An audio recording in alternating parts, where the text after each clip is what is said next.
You don't need cable. Hop on YouTube, welcome to the hood table, where we chop up local and global events vocally. You don't really wanna miss out on these conversations. Just joke a little, laugh a little, get that wine in your system, fill your glass a little, expose current events, talk trash a little. You never know, these opinions might clash a little. They addicted to the content, got them binge watching. You don't like it, then you want invited. Bet your friends watching in the house and your job parking lot before you clocking. They don't wanna miss a second of this HT content. Everybody think they got something to say, so it's an open invitation, bring it to the table. But if you come whack, just know we ain't buying in. We gon' probably turn your back and tell you sorry, try again.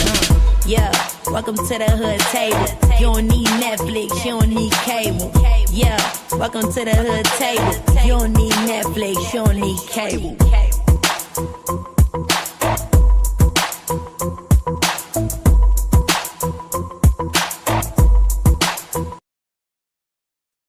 Hey everybody, welcome back to the hood table one more again.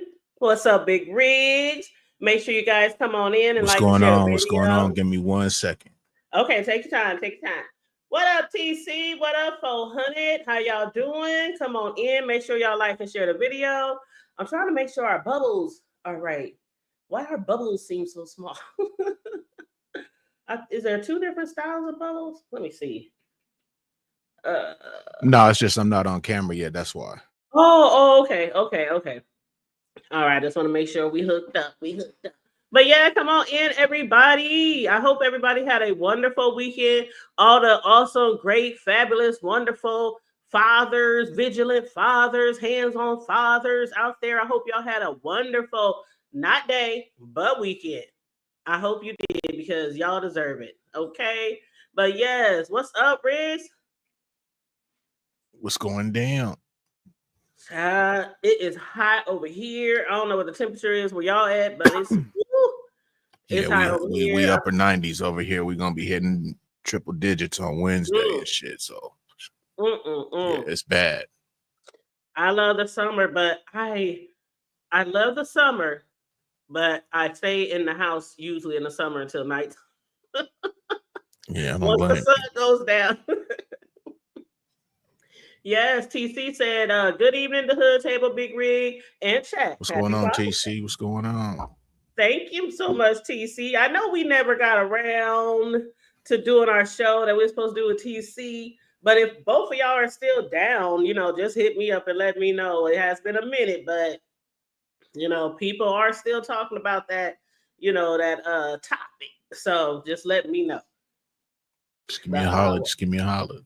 And TC said, what city is in? That's my city. That's my hood. Okay, shoot, that's downtown.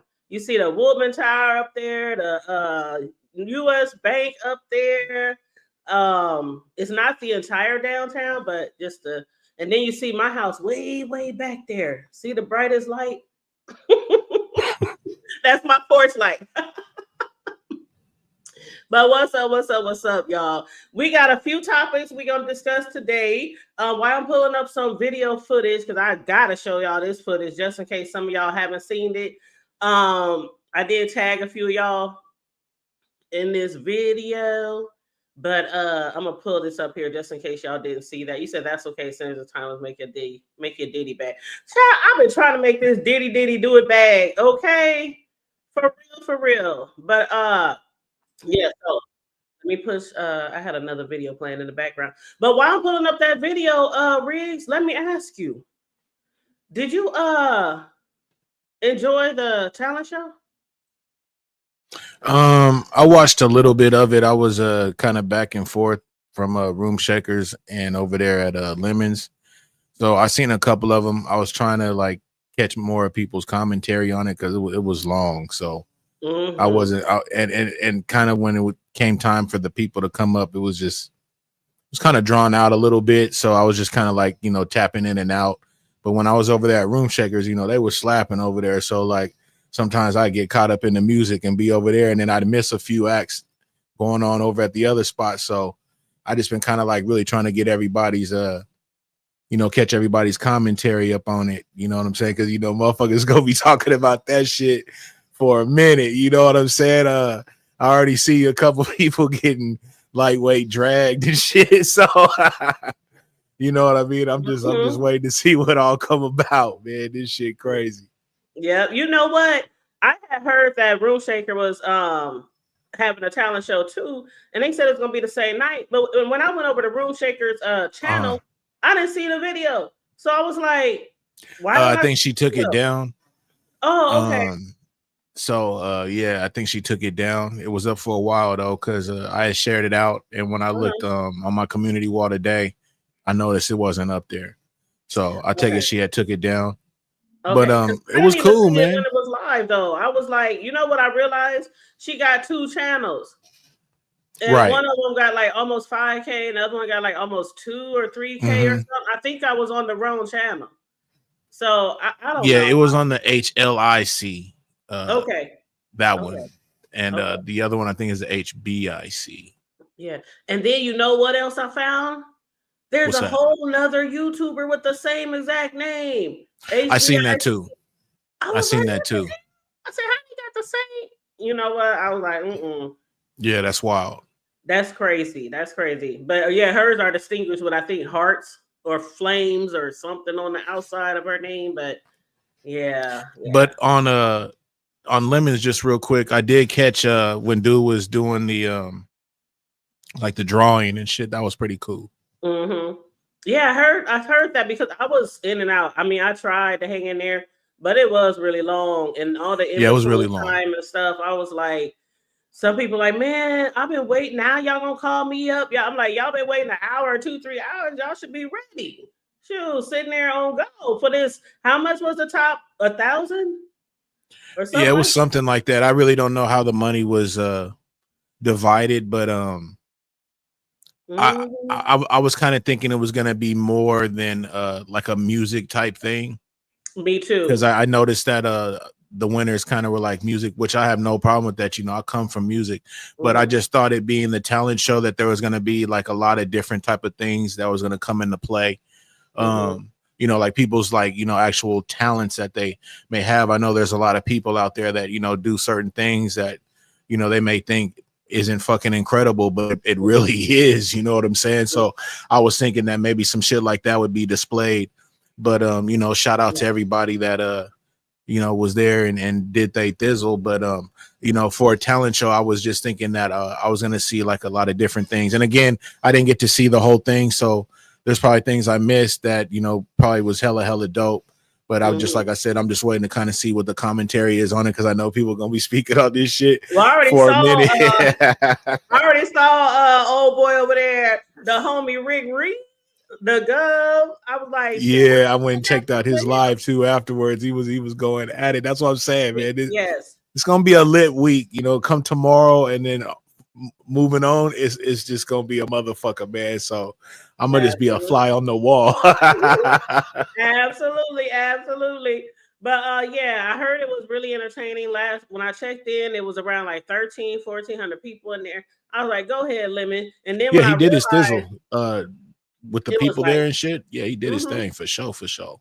Yeah, I was surprised to see that many people in there. But then when you talk about $1,000 pot, I'm like, that explains it. That explains it. But yeah, yeah. So I'll have to But go you know, back because I didn't watch it all the way through. Hmm. that's a you know that's a lot of money. You know what I'm saying? Hmm. So that's why I was thinking, you know, with the whole talent thing, that there's gonna be all kind of different shit coming out. You know what I'm saying? Because you know, for that type of money, you know, you better bring some shit. You know what I'm saying? So, Exactly. but it was dope though, man. Like that's one thing that I've always dug about. You know, the beef sector is Hmm. when you guys do come together and do your challenges and have your pots and stuff and everything like that. Like it's the most incredible shit I've ever seen, man. I've never seen no shit like that, especially with, you know, the color skin of us, you know what I'm saying, to come together like that. Like that shit is dope as fuck. You know what I'm saying? Hmm. So, you know, shout out to you guys, man, with that, you know what I'm saying, regardless of whatever. Shout out to you guys for that, man. Cause you know, a lot of people, you know, they be needing some of them extra ends and shit, you know what I'm saying? So like for you guys to come together like that, man, that's really dope, man. Shout out to the beef sector for Sure. that. I can use some of that money. Sure, I should have got on there and started whipping Shit, up you some know what I cake. mean? That's what I Yeah, should shit. do. I could use Sure. $1 or $2 cash out my damn self. That's my only talent. I think my only talent is cake decorating. I need way more than 7 minutes to do that. Exactly. Like me, like I kind of wanted to probably like fuck around and do something too, but I don't got my shit together to where my sound is going through everything like I wanted. But you know, I would have liked to like probably like, you know, make a beat or something right there live for everybody. You feel me? But you know, I'm gonna need at least a good like 10 minutes just to like kind of put something together. Or I was just gonna, you know, put something together and try to, you know, whatever. But you know, it was cool, man. You know, shout out to everybody. Hopefully, like next time they have something like that, man, I might try to fuck around and, you know, show my talent. You know what I'm saying? I ain't really tripping on the bag, but you know, just to display the shit, man. I think that's hella dope, man, for people just to kind of display what the fuck they do, man. You know how they get down. Absolutely. And when I saw Miss Virginia get her ass under that chair, they was laughing, and some people was like, no comment. I didn't see it. I didn't see it, man. What do you call it when you in boot camp, or you know that crawl? Yeah, hell yeah. Yeah, I know what you're talking about. Yeah, and I've heard about it. Like people are already speaking on the shit. You know what I'm saying? That's what I'm saying. This week is gonna be a motherfucker. So, you know, even though I didn't see it, everybody gonna speak on everything. I think it was like about like 23 or so more contestants. You know what I'm saying? So I already done heard about maybe a good 4 or 5 of them. Well, maybe you can do your own review this week. If not on Wednesday, on Friday or Saturday or something. Maybe you can get your own little, you know. Well, that's right, because bro gonna have it up, huh? He didn't take it down or nothing like that. So, because I know some people was kind of, you know, threatening bro, you know what I'm saying, with his page and shit. So I didn't really know how that was gonna go. But yeah. But I mean, to sit through 5 hours, I'm gonna have to like do that shit speed run. You feel me? Like Mario Brothers, like that shit. See, 5 hours is a long motherfucking time. That's threatening people's channels. I'm so over that. I am. And thank you, 400 Circle Media. Thank you so much. I appreciate you for shout out to 400, man. Thank you so much. I appreciate it, you guys. But yeah, so we're gonna get into our topics. Only got 2 topics this evening. I try to choose topics that I know most of y'all might have heard or seen trending, especially my co-hosts. You know, when we go off of each other, I try to make sure, you know, I keep my co-hosts and you guys in mind, just not talking about any old thing off the top of the, you know what I'm saying, off the top. But what we're going to be discussing, one of the topics is the show Straw, which a lot of y'all have already watched, by Tyler Perry, the movie. Tyler Perry is new on was it Netflix? I think it was Netflix. Yeah, on Netflix. And also our other topic is going to be that situation that happened in Vegas with the YouTubers. And I thought that would be a great topic to discuss, because we see a lot of fuck shit that be happening between YouTubers, right? In this sector and other sectors. So I thought those would be some 2 good topics. But first, like TC said in the chat, she talking about make that Diddy bag. Let me show y'all this video. Riggs, I don't know if you saw it already, but 50 Cent posted this on his IG, and I was dead. I was so dead. So let me go ahead and hit mute.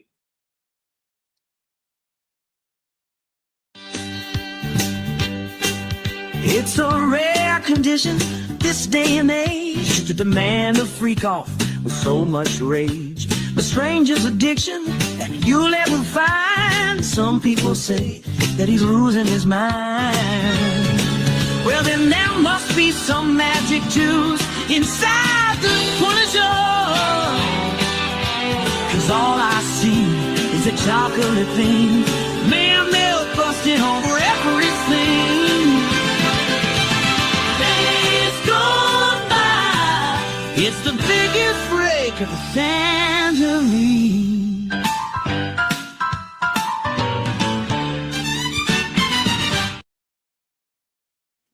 Child, when I saw that video. Yeah, he wilding. He is wilding. Oh, he is wilding out. He had like some of the characters from the court, some of the people who were testifying, some of the like the Punisher and shit. I seen it. Crazy. Yeah, Just the Facts. What up, Just the Facts? Thank you for tuning in this evening. Make sure you guys come on in and like and share the video. So, the first thing I want to talk about is, I guess we can do Tyler Perry first. And first, I want to ask you, before we get into that particular movie, what do you think about Tyler Perry overall? I'm not a Tyler Perry fan. Okay. You know what he's doing, it's cool, but I'm just really not a fan of Tyler Perry. I think sometimes, like, you know, when it comes to him getting like the actors and actresses, he really, like, you know, is really cheap. The acting just really be really bad. I lose interest. His dialogue in his movies, they don't sit right with me. You know, he's just a little bit different in his storytelling. So the things that I've seen, you know, there was even like one, I can't remember the name of it. It was like a series, but it was almost kind of cultish. You know what I'm saying? Do you know what I'm talking about? Oh yes, because I've been doing reviews on it since season one. I can't remember the name of it, but it like I was watching it and I just like, I was like, what the fuck is this shit? You know what I'm saying? Like, you're talking about Ruthless. Is that what it was? Yes, it's called Ruthless, and the main character's name is Ruth, so it's called Ruthless. Yeah, so you know, just certain things, you know, and like I told you when you told me about this one, I said I'm gonna give him a chance. You know what I'm saying? See if he could, you know, reel me back in. But we'll get into that after, you know what I'm saying, you go ahead and kick this off. You're on mute. Okay, all right. So I understand where you're coming from, because even though I am a fan of Tyler Perry, maybe not everything, but I am a fan of Tyler Perry. One of my things that I do and have been doing for like over 7 years is doing TV show reviews, and mostly the shows I do is Black, you know, African American cast, you know, focus. And a lot of them has happened to be the Love and Hip Hops, the Basketball Wives, the Housewives, but also a lot of Tyler Perry shows, including Ruthless, which a lot of people, like, as soon as they first started watching it, there was a lot of backlash about that when that shit first came out.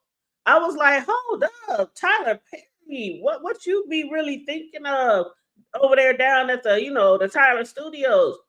But still, nevertheless, always trying to get him a try because he is a Black man. You know how it is.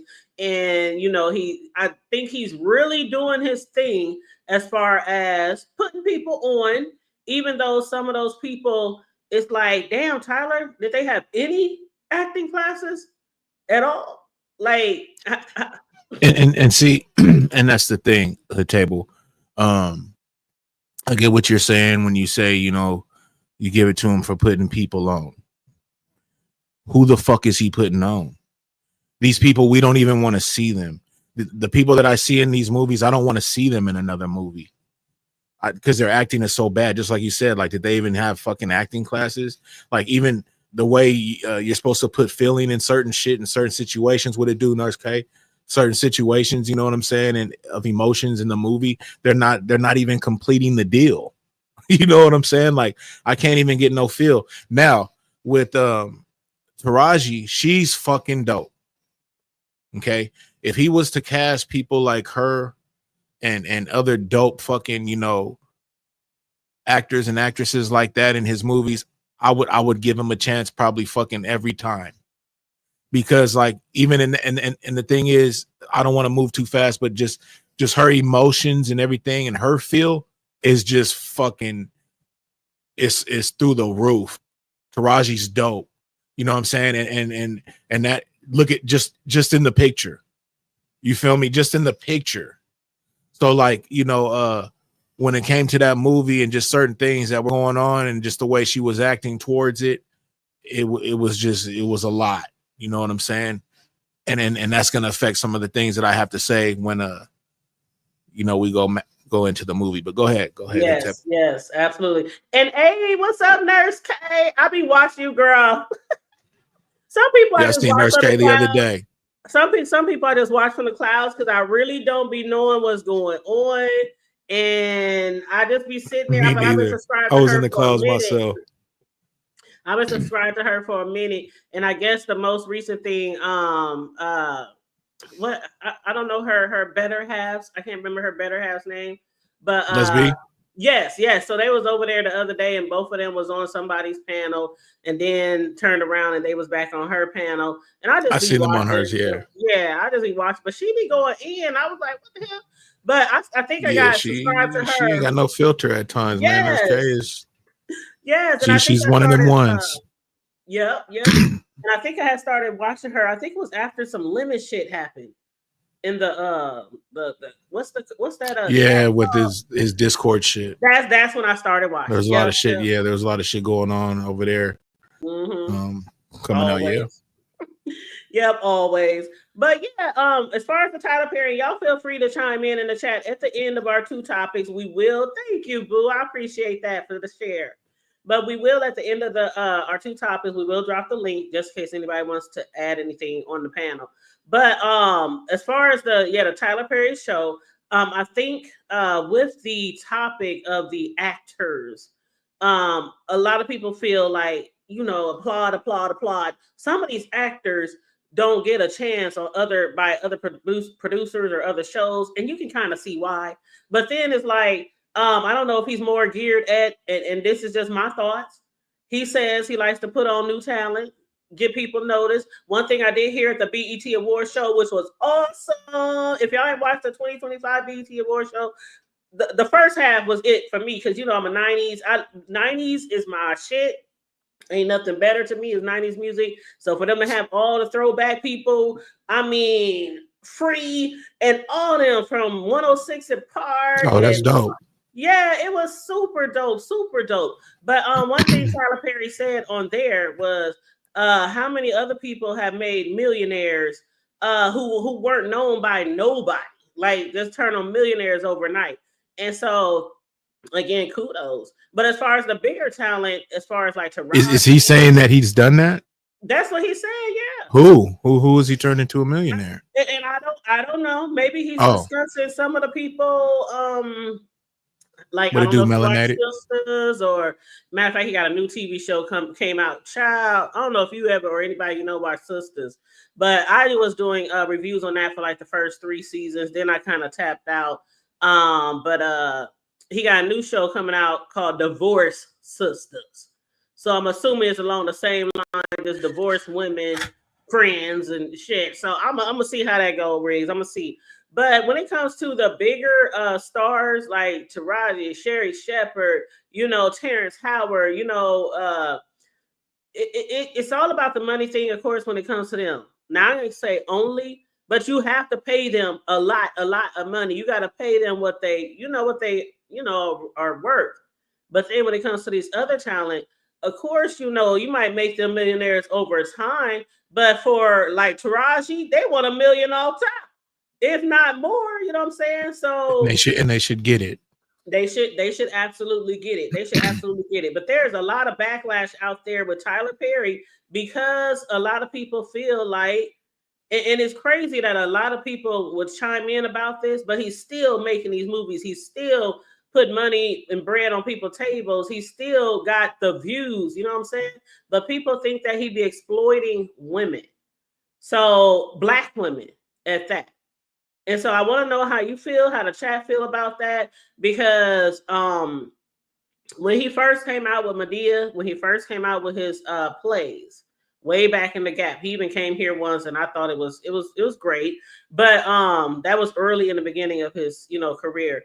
But he said back then that he was influenced by his aunties, his grandmas, the older people in his family, and that's where he gets a lot of his mindset from when he makes, you know, his TV shows and movies when it comes to Black women.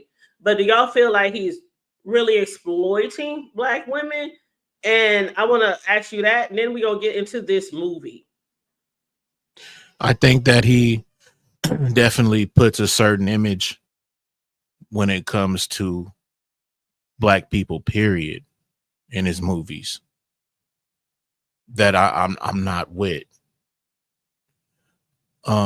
Even with when we get into this Taraji thing, with this movie, just from the start, with the cop, that I was pissed.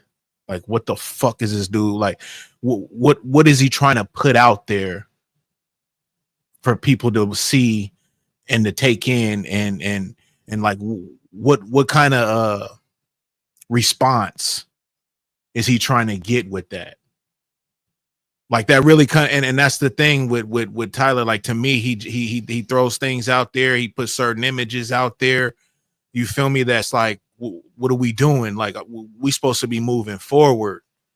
You know what I'm saying? Like we supposed to be on some other shit. You trying to go ahead and put this whole, you know, bad cop thing, you know, certain shit that made me stop watching fucking, you know, TV back in like 2019 type shit with the shit that we see now with, you know, prosecutor, whatever the fuck going on in LA. You know what I'm saying? Like that shit is like some really staged shit. These motherfuckers is coming in by the boatloads doing shit. Like you're putting certain things out there, you know what I'm saying? That's like almost taking us back to that type of shit. I don't know any fucking cops, you know what I'm saying? And I'm not saying that they don't get down and do some old ill ass shit, but I don't know no motherfucking cops that's all gung ho like that, trying to like put hella harm on somebody, especially a black woman like that. Like that was fucking bananas, bro. Like that whole engagement. And then with the other cop coming in and trying to like, you know what I'm saying? And letting this shit rock with this motherfucker, like, you know, telling her, you know, I'll kill you, bitch. And all like just all, it was crazy to me. And I'm like, who would put this shit in a movie to where like this is some shit, you know what I'm saying? Give me some shit that kind of hit home a little bit. And I could feel you, Nurse K. But at the same time, no, right? To just be all like just off the top like that shit was just crazy to me. And the Suntown, I feel you, the Sundown Towns, all that shit. I feel all of that.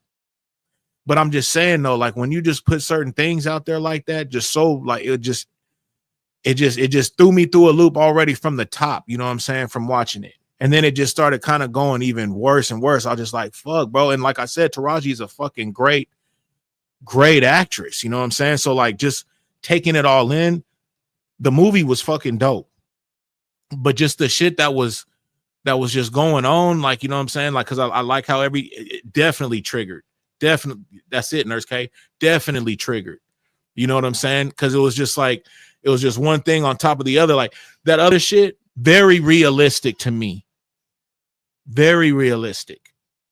The whole with the landlords and I'm putting you, all that shit. Motherfuckers be ill like that. I off top, but just all that shit was just so much, bro. Like it was just, you know what I'm saying? Like Tyler Perry was so much packed on us in like an hour and 50 minutes was a whole lot. You're like, you know what I'm saying? Like if you was like how they say on the edge of your seat, man, bro had it. And that's why I give it to him. Like, bro, like you did that. And Taraji was the perfect person for that. But just the images that was being put out like that, it just threw me through a loop. You know what I'm saying? Like I just really wasn't expecting it. You know what I'm saying? And just how he was just really like going at it with this woman like that. I was just like, what the fuck is this shit, bro? You know what I'm saying? It actually was just like, is this what I'm gonna be fucking going through on this movie? Like just crazy actions like this. You know what I'm saying? Like it was a lot. But go ahead though. It was a lot. It was a lot. And thank you guys for chiming in the chat. Yes, feel free to drop down and get your eagle on in the chat. One thing I did want to address is Nurse K. She said, didn't he hold up, where is it? Nurse K said, I think here it is. Didn't we hear about some weird stuff? Yes, we did. And I had discussed it about a year or two ago, maybe longer, but yeah, it was two people who made like some allegations against him. Somebody sued him for like $10 million because they said he allowed sexual assault or sexual harassment on his sets, or didn't hear about that. Yeah. And that was a former employee by the name of Joshua Soule. He accused Perry of allowing sexual harassment to occur at the studio. So he claimed that he was sexually harassed by a supervisor and that Perry's actions contributed to a hostile work environment. Now, of course, he denied it. But then more recently was also the Christian Keys things that happened a few years ago. I know some of y'all remember when Christian Keys took to his IG and he tried to make some accusations about somebody African-American, real big in the producer movie industry. And we know that a lot of the shows he worked on was by Tyler Perry. And he was accusing the person over that production or that company of sexual harassment. of at least 3 times. Even while he was asleep and he woke up and the man was, trying to do something with him. He never did come out and say if it was Tyler though. But people, thought it was. Mm. But let me show this post right here because a lot of people is going viral for their Facebook posts. All right. So here's one of the clips of Taraji when she was, stressed out, over her situation, losing her job, her baby sick, the cop, all the drama she was having with that prejudiced cop. I don't know if he was prejudiced. I don't know what to call the man because they didn't show scenes of him like disrespecting black people per se. But maybe he was just one of those angry cops. Maybe he woke up and had a bad day. Maybe he was always like that. I don't know because we didn't really get any background. They didn't put anything on him to where it was like a racial thing. Right. But it was like an anger thing. And that's what was just like tripping me out. Like, why is he so angry with this woman? You know what I'm saying? Like, yeah. Why would you ruin your whip and try to hurt this woman, and then you're over here threatening this woman and all that with the other cop and like right by, like it was wild to me. I was like, this is crazy. Yep. Then they had the cop, basically acting like some dude, it's your blue family. You look out for blue. Don't say anything. Don't speak up, of course, to the very end. But a lot of people were upset because just how he was portraying black women and how he's always done it in the past, like you said about. Now, this particular person, he actually went viral on the news. His Facebook post said it took him 3 days to watch the movie Straw. He said, one thing I can say, y'all sure know how to hype something up. The name of the movie should have been called Worst Day Ever Possible. And he said Tyler Perry, right? Facts. He said Tyler Perry definitely stayed the course of making the black woman look sorry and pathetic. And he said, hopefully it will motivate people to grind hard because you never know what may happen. And then another post he had made, he said his daughters, who he's watching the show with, was crying within the first 10 minutes of the show. And a lot of people were like the first 10, 15 minutes, a lot of people was like, damn, where is this about to go? But there is a lot of backlash. And I put that up there because a lot of people are upset with Tyler Perry in this movie. I don't know if it's this movie just like was the, the cherry on the top, the straw that broke the camel back with a lot of people. But people are saying like the reception is, they said basically the Tyler Perry's, and it was Netflix, you guys, for you guys who did not watch it, but it is on Netflix and it just came out like last week or something like that. But basically, they said all his characters are the same. He keeps making the same type of movie, making the black woman always the straw. She's either getting cheated on, or she's either broke and poor, and a lot of people is like they're always having like some type of family crisis. A lot of these things, like you said, was realistic in that movie. Well, the thing about her with that guy that did that post, I gotta disagree on him making her look like she was just broke and just like that's just what it is, because she did say that she was working a few jobs and that she was going to school and everything.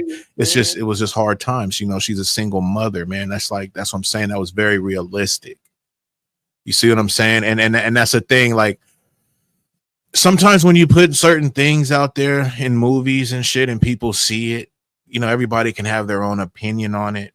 And that's why like it kind of fucks me up, because when like you just said, people think you're always putting movies out with the same type of dialogue, the same type of, it's like you're making it seem like that's what it is, bro. And that's not. Yes, we do run across hard times and shit like that. But you know what I'm saying? Like, now when you put movies out there like all the time like that, you got people thinking, oh yeah, man, the motherfuckers, man, shit, they, you know what I mean? It's just like, what the fuck? Especially for the people who don't grow up around black people, or they don't really have, they don't have us in their social circles, things like that. Like from the gate, when he came out with, Diary of a Mad Black Woman, which was It is still one of my favorite, you know, Tyler Perry movies.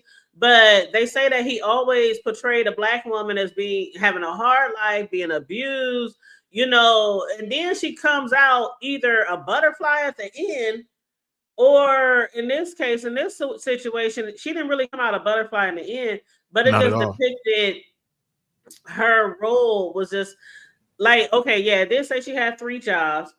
It did say she struggled, but she lived in like the hood in like a poverty stricken area. Her landlord, it was too over the top for me. Let me just say my It thoughts. was very over the top. The It table. was very. It was very over the top because, and like you said, with the what you saying of the kid you know, crying within the first 15-20 minutes. I mean, what the fuck, man? Like, I'm watching the movie, you know what I'm saying? She's taking the little girl to school. I guess, you know, they fronting her off over the lunch thing. I could remember shit like that. Mhm. I remember getting lunch tickets and shit, and you know what I'm saying, on that whole type of hype. I remember that.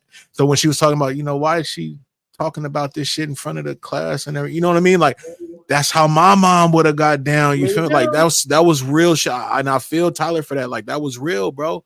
But like Mhm. when they show her in there, and then the CPS type people, you know, taking the girl and you know what I'm saying? Like, that shit.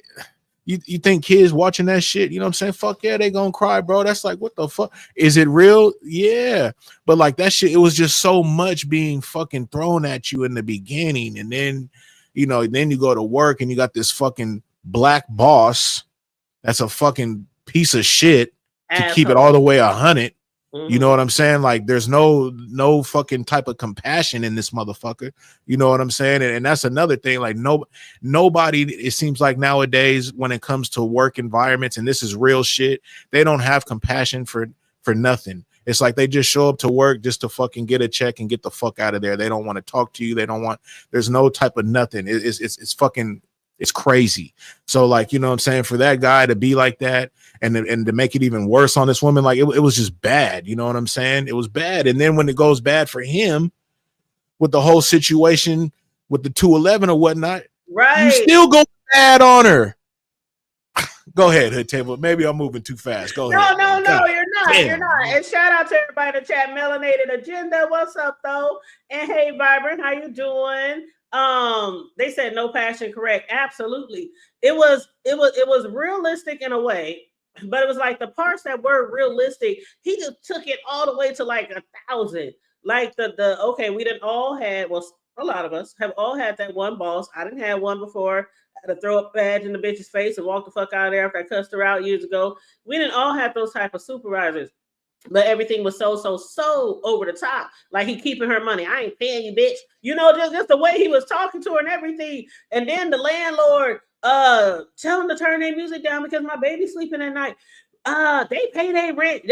I mean, the landlord, it was like everything was so over the top. And then But that's of that course, hood real shit though. You get them mhm, landlords that be like that, man. I ain't telling them shit. They pay they shit. You over, man. What the fuck? absolutely, They absolutely. hood themselves. They may be getting something from that mother. You know what I'm saying? They They may got right. a little deal worked out with them. You feel me? Like, that's the Yes. hood. So like I could feel Mhm. all of that.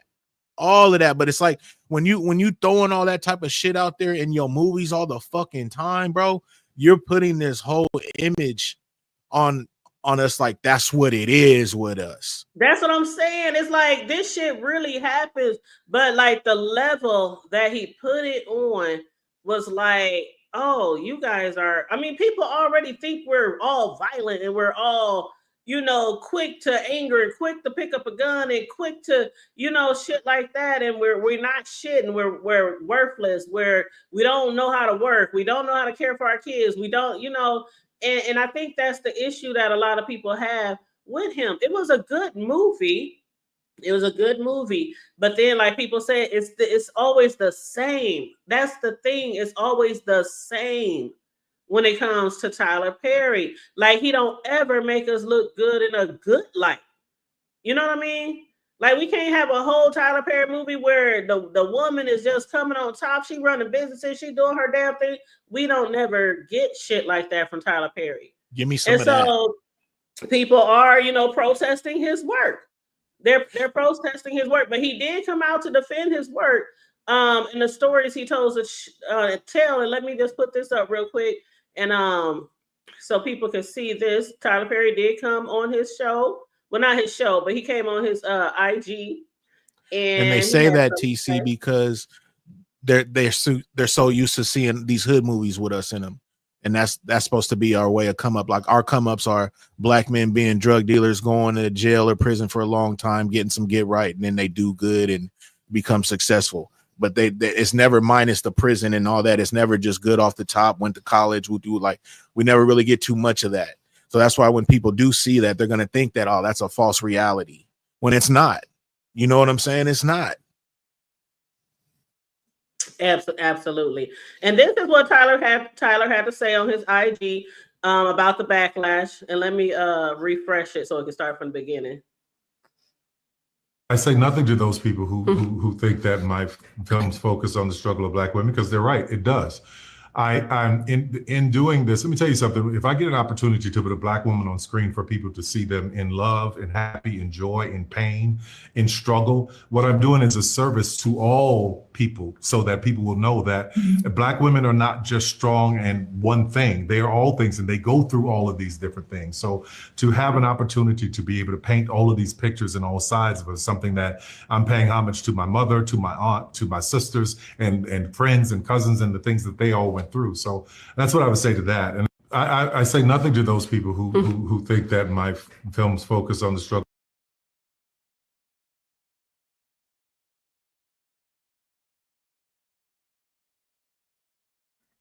So what's your thoughts on that? He's not painting all sides. He's not. So when he just said that, he's not painting all sides. You're saying you're showing like your friends, your aunts and everything. Okay, well, like I said, man, I got family members that, go through the struggle. I done went through some struggle. But also though, you know what I mean? Like, let's not get it twisted. I got some family members that do they thizzle, you know what I'm saying? Very, educated, great jobs, the whole nine. You know what I'm saying? So like, if you're just gonna show that part of it, Tyler, what you don't have no good parts. I mean, you're doing pretty good yourself. Somebody in your family, something influenced you something well, besides just women going through all these hardships and then becoming, like you said, a butterfly in the end. Like where was the butterfly from the get? Where was the the man that was just strong and real deal from the get, that didn't have to go through all this old other type of shit like that? We do have that in our community.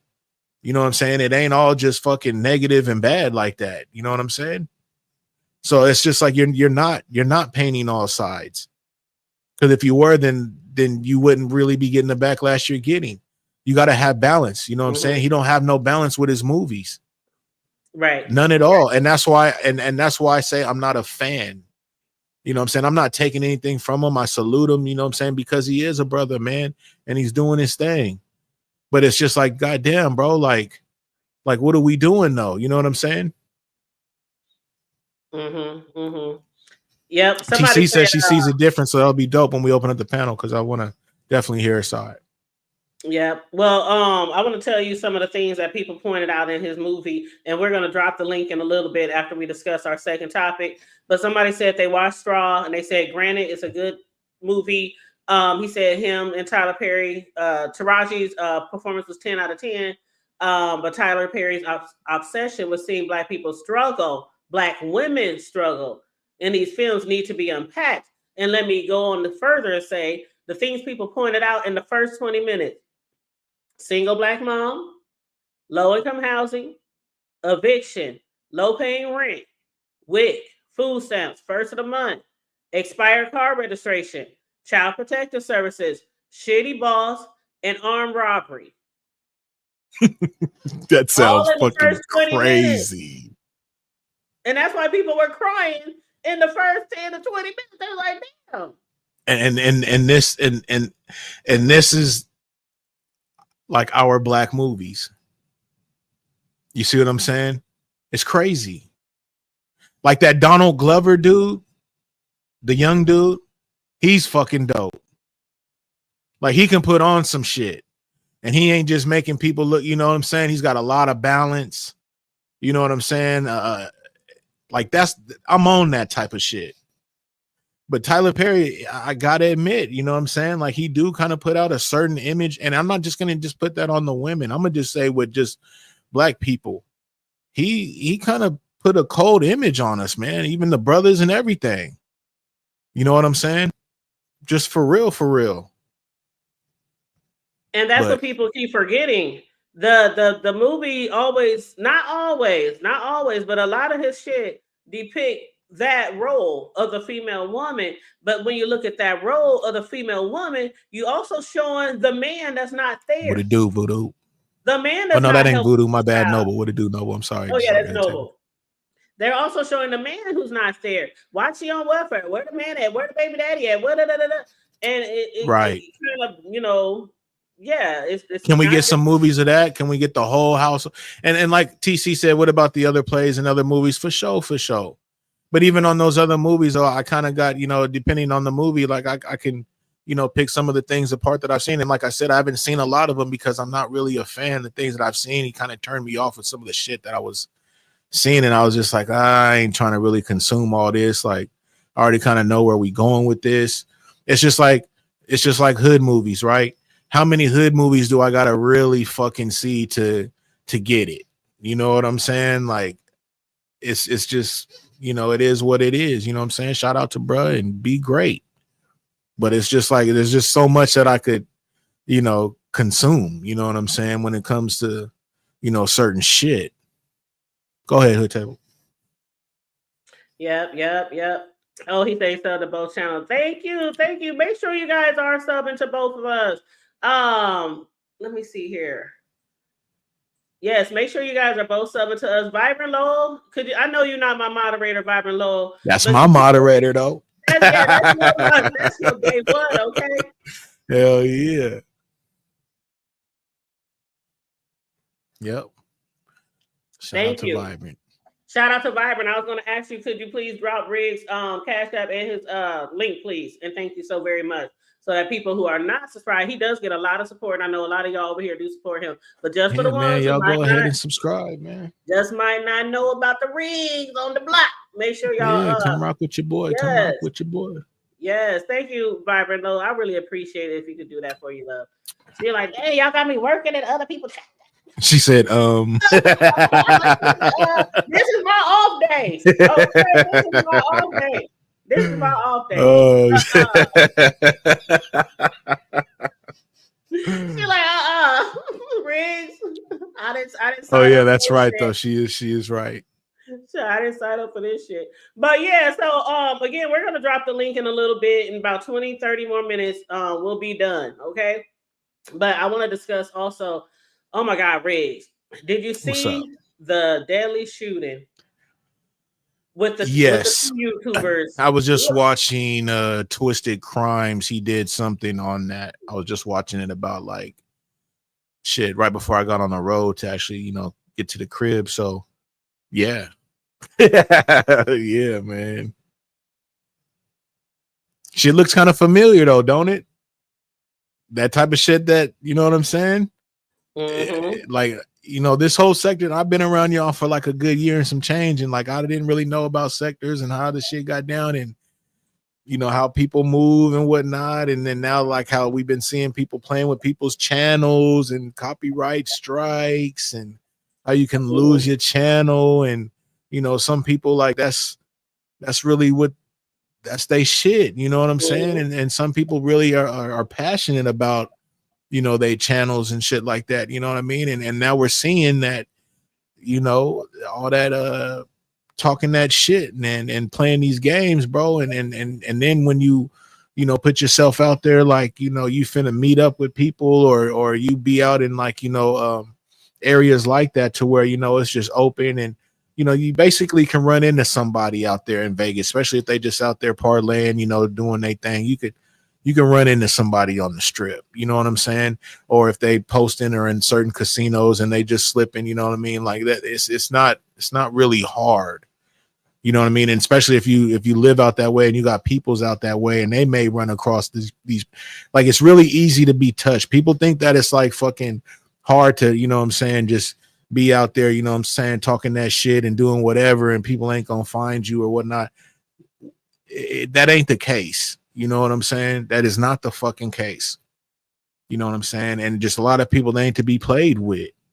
And to see how that shit went down on the strip, you know what I'm saying? And you know, everybody got their phones and shit. So just to see how the dude just fucking just let it off like that, and then let it off on old girl like that, you knew once you let it off, your life was over with.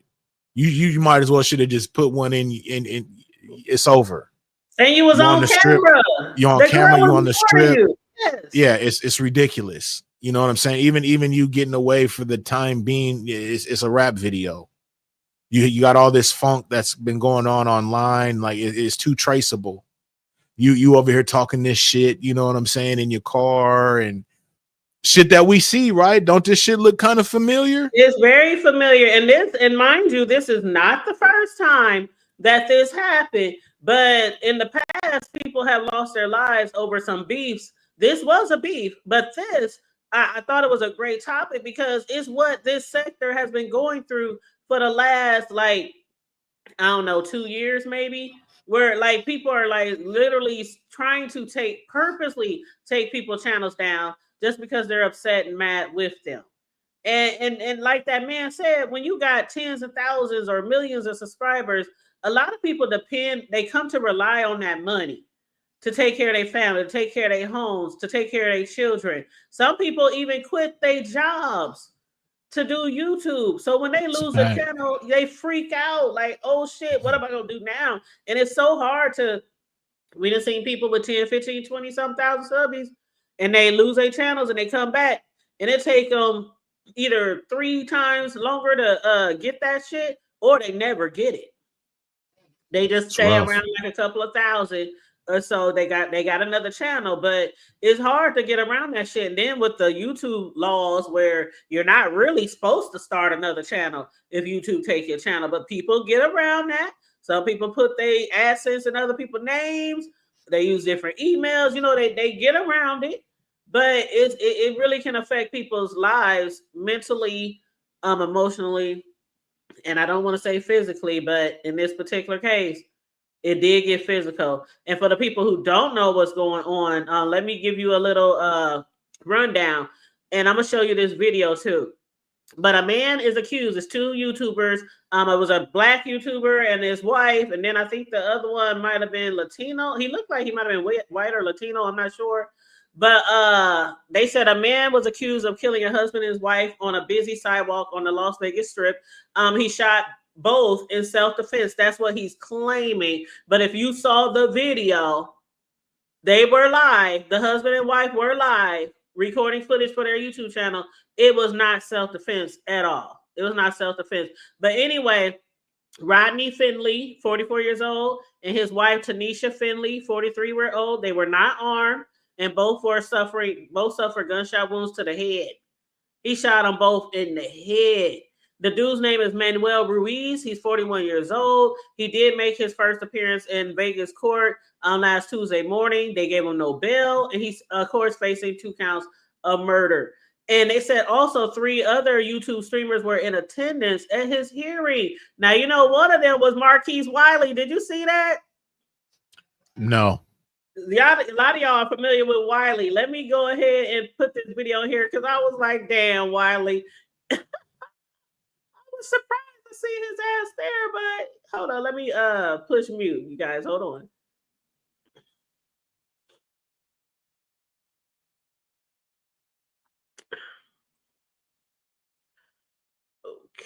Okay, let's see. All right, I'm about to bring this on the screen. I'm going to hit mute so you can hear it better.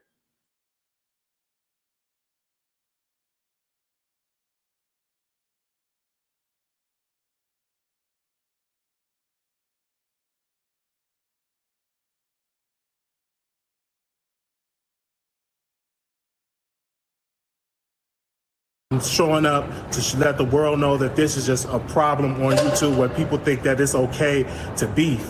And now this has ended up deadly. An online conflict turning into real-life consequences. A YouTube streamer accused of killing 2 people in front of the Bellagio, claiming it was self-defense. The coroner confirming the identity of those victims as well. Thank you for joining us at 4. I'm Kirsten Joyce. And I'm Brian Loftus. An arrest report contradicts the shooter's account. 8 News Now reporter Joshua Piguero breaking down the very latest. Manuel Ruiz, the YouTube streamer accused of killing 2 people in front of the Bellagio fountains, appeared in court on Tuesday after turning himself in to police. Nevada versus Manuel Ruiz. Ruiz, who goes by the name Sin City Manny on YouTube, walked before a judge handcuffed. Good morning, Mr. Ruiz. You were arrested for 2 counts of open murder. Need better internet? Get Cox Internet for $50 a month. With faster, more reliable speeds than 5 of a deadly weapon. Ruiz is accused of killing Rodney and Tanisha Finley on Sunday nights. They're YouTubers who go by Finny the Legend. An arrest report we obtained says Ruiz shot Rodney twice in the head and several times in the arm. He shot Tanisha in the back of the head. The shooting was captured on the Finny the Legend live stream. Police say the online conflict began Halloween of 2023. It was childish. It was crazy. It didn't make any sense. Marquise Wiley, a fellow YouTuber, showed up to Ruiz's court hearing. He was following in real time the conflict between the 2 YouTubers. It was all about who was the biggest Las Vegas YouTube content creator. And it was just, they was in competition. And when you watch YouTube, you see different creators competing for viewers. And that's what I thought it was about. I didn't think it was going to end in violence. An arrest report says Ruiz fled the scene after the shooting and tossed a murder weapon in the Paris parking garage. Ruiz told police he was acting in self-defense, but investigators did not list in their arrest report any weapons on Rodney and Tanisha Finley. Somebody might talk about my eye, they might talk about the way I look, but I would never get a gun and shoot somebody. That's just crazy. Ruiz is being held on no bail. Clark County District Attorney Steve Wolfson tells me he's planning to file murder charges against Ruiz.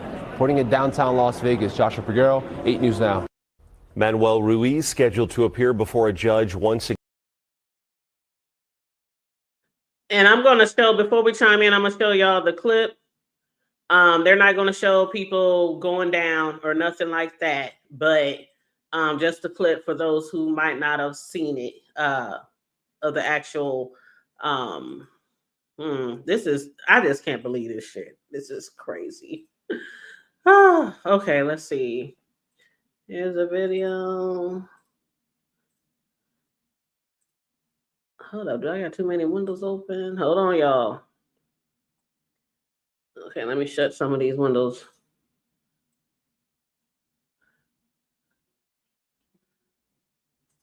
Okay.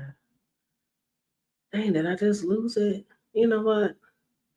Okay, while I'm looking for that clip, Riggs, you can go ahead and chime in on your thoughts on that situation. Shit, man, just people need to just stop playing with people, man. Basically that's what it boils down to. You never know what people's mental is like. I kind of say that all the time, man. Us being on you know, YouTube or just social media, like we're dealing with a lot of different people. There's a lot of different personalities. I crack a joke and I call them, you know, a lot of people downtown people, right? You know, when you go downtown, you see people like just acting a donkey, yelling and, you know, pissing on the side of buildings, just, you know, just crazy shit. You know what I'm saying? And that's kind of like how, like, you know, when we be out here in these YouTube streets, you never know what you're dealing with. You never know, you know, what people are like. You know, they can put out a certain image and shit, but you just never know what the fuck they're like. And that's why I just, you know, when I came around, you know, and just period how I move, I don't play with people, man. You know what I'm saying? I don't try to, you know, start no type of bullshit with nobody. I don't want to meet up with nobody and get all angry because, you know what I'm saying, I know myself too. And that shit's just not, it doesn't end well. You know what I'm saying? And when it comes to being respectful and shit, you know, nobody likes to be disrespected. So that's why I always try to put a lot of respect out there and treat people like how I want to be treated. You know what I'm saying? When I talk to people, I try to think and everything before I speak. And the thing is just, you know, some people, they really just wild out and they just take certain people for granted, thinking that everybody is just, you know, what would they call it? You know, sweet and weak and fucking, you know, just whatever. And that ain't the case. You know, some people that have been through the fucking ringer and they're just living their life differently now. But anybody can be fucking pushed to that edge. You feel me? And then it's just all bad. You know what I'm saying? Yeah, I absolutely agree. I know for a fact that if you didn't grow up around me in my hood coming up, you wouldn't believe a lot of shit that I was involved in. Not saying what, but when people hear me sometimes talk about my past, or I might have a special guest on here, whether it's my brothers or my cousins, because I didn't have my siblings on here, my cousins, and I gotta tell them, hold up, bro, you're saying too much shit. But they look at me now and they be like, the hood table, please, you weren't out there, you just look too nice, you just look too kind, you just look okay. I done grew up and I matured and I had kids. Shit, you know what I'm saying? I got jobs, I got homes, I got, you know what I'm saying? Like some of us grow up and some of us actually walk away from certain things in our life, but never test a nigga's gangster. Like never. I know people who was out there in the street, went to prison, and are pastors now after murdering people in my city. I got relatives who done murder people, and they now like leading organizations, pastors of churches, youth groups, you know, all kind of shit, but don't test their gangster. And that's the thing about this YouTube shit. A lot of reasons why I never got into a beef on YouTube before is because I know how bad it can get when it comes to the streets. I mean, of course, 9 times out of 10, ain't nobody gonna come up to your door. Ain't nobody gonna approach you. And most of the times these beefs are people staying thousands of miles from each other and you'll never see them. And that's why a lot of people go so hard on YouTube as keyboard gangsters, because they know they'll never meet you, more than likely not. And so they bump their guns online, make these threats, take your channels, all this kind of shit. And then we saw lately how the last 3-4 years or so, people start more and more taking people to court, because that's the next best thing to do when you can't put your hands on people or you don't want to go to jail. But yeah, that's why I never, like, people might say shit about me on YouTube, and a lot of times I'd be like, yeah, I heard what they said, fuck them. I ain't worried about them. I'm worried more about people in my real life. People approach me in my real life. I ain't got no beef in my real life. I'm not trying to have none online. But let me play this video real quick, and then we can get into this, and then we're gonna drop the link in about 5-10 minutes, okay, if not less. But thank you, Melanated. I ain't no killer, but don't push me, because I hang with a lot of them, okay? Like, y'all just don't know. I'm just grown and matured. That's the only difference. A lot of us. But yeah, let me hit mute and play this video. Police in Las Vegas this morning are searching for a suspect involved in a deadly shooting near a popular tourist destination on the famed Strip overnight. NBC's Sam Brock joins us with this breaking story. Sam, good morning. Yeah, correct. Good morning. Police say right now there is a manhunt underway after a typical night of fun on the Vegas Strip quickly turned into bloodshed. This was about 10:30 last night local. The supposed live stream of the shooting now circulating on social media. As authorities are urgently trying to find the suspect behind these killings, and we should warn you, some of the images you're about to see are disturbing. This morning, police trying to track down a gunman who opened fire on the famous Las Vegas Strip overnight, leaving at least 2 people dead. The chaos sending terrified tourists scrambling to get out of harm's way. Las Vegas police saying it might have stemmed from an online dispute. At this point, we believe we have the suspect identified and that this is an isolated incident, knowing that the suspect and the victim had previously engaged in some type of conflict using a variety of social media platforms. Video posted onto social media appears to show a gunman firing shots during a live stream right in front of the Bellagio Hotel's iconic fountain. Are you kidding me? Coming during the busy overnight hours on the Vegas Strip, police writing at the time, the shooting did not occur inside a casino. Please avoid the area. The department says officers on patrol in the area immediately ran towards the gunfire. They found 2 victims who were laying on the sidewalk, suffering from apparent gunshot wounds. Our officers rendered medical aid to both victims, but their efforts to save those victims' lives were unsuccessful. Guys, you can hear what sounds like a total of 7 shots in that video. While police say they believe they've identified the suspect, they are still asking anybody.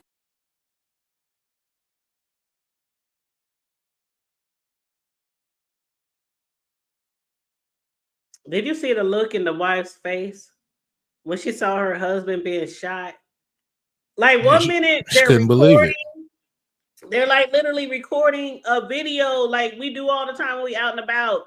and we recorded some content, and next thing you know, the dude that y'all been beefing with is standing right there shooting at your husband. And the expression on her face was like, what? Like, that shit got real. She was definitely in shock. I don't know. And then the kids, the son, was happened to be watching them live.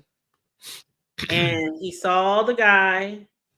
He saw his dad, because there's a clip where they show the guy, the black YouTuber face too. Then they showed his wife, and the guy is his child was watching. So Riggs, just picture your child watching you live, and they see this shit. The child called the Las Vegas police, and they was like, I don't know if my parents are okay. How about dad? It was a gunshot. I'm just checking to see if they okay. He was one of the people to call the police. And I'm like, that is just so traumatic, and it's horrible. And it just shows you that this ain't the first, second, or third time. It don't always end in murder, but there's been fights, people stalking people running up on people's house, taking pictures of their kids, taking pictures of their homes, all kind of shit. Some people don't play like that, Riggs. They just don't play. This is YouTube to some people, laughs and giggles, but at any given time, you can push too many buttons. It's a fact. And you see what happens. And then the thing is to know that this type of shit could happen. People are running around here acting like this type of shit, oh, that ain't gonna happen to me. Shit. And I don't ever underestimate anybody, man. I always look at the bad end of the stick on almost every situation. Because if I go into a situation and I ain't thinking about that, I'm lacking. You know what I'm saying? I'm trying to be on my toes. I'm trying to cross every motherfucking T. So, you know what I'm saying? I don't do it, man. And then when I see people do that shit, you know what I'm saying, on the net, you know, I just kind of just shake my head to it, man, because it's all fun and games until somebody gets hurt. And then, you know, with this type of shit happening, you know, especially with some YouTube shit, it's going to be bad for people that do have that type of energy. And there's always eyes watching.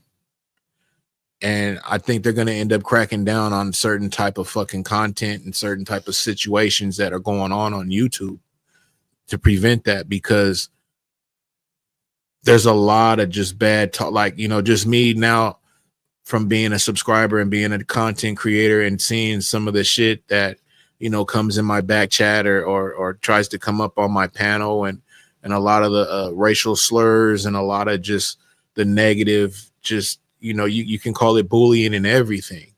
You know, it's crazy. You know what I'm saying? And it's like people are trying to say things to get you out your body, man, and to make you, you know, do certain things. You know what I'm saying? And I just think that, you know, YouTube, they're going to end up trying to crack down on certain shit like that, man, because it's dangerous.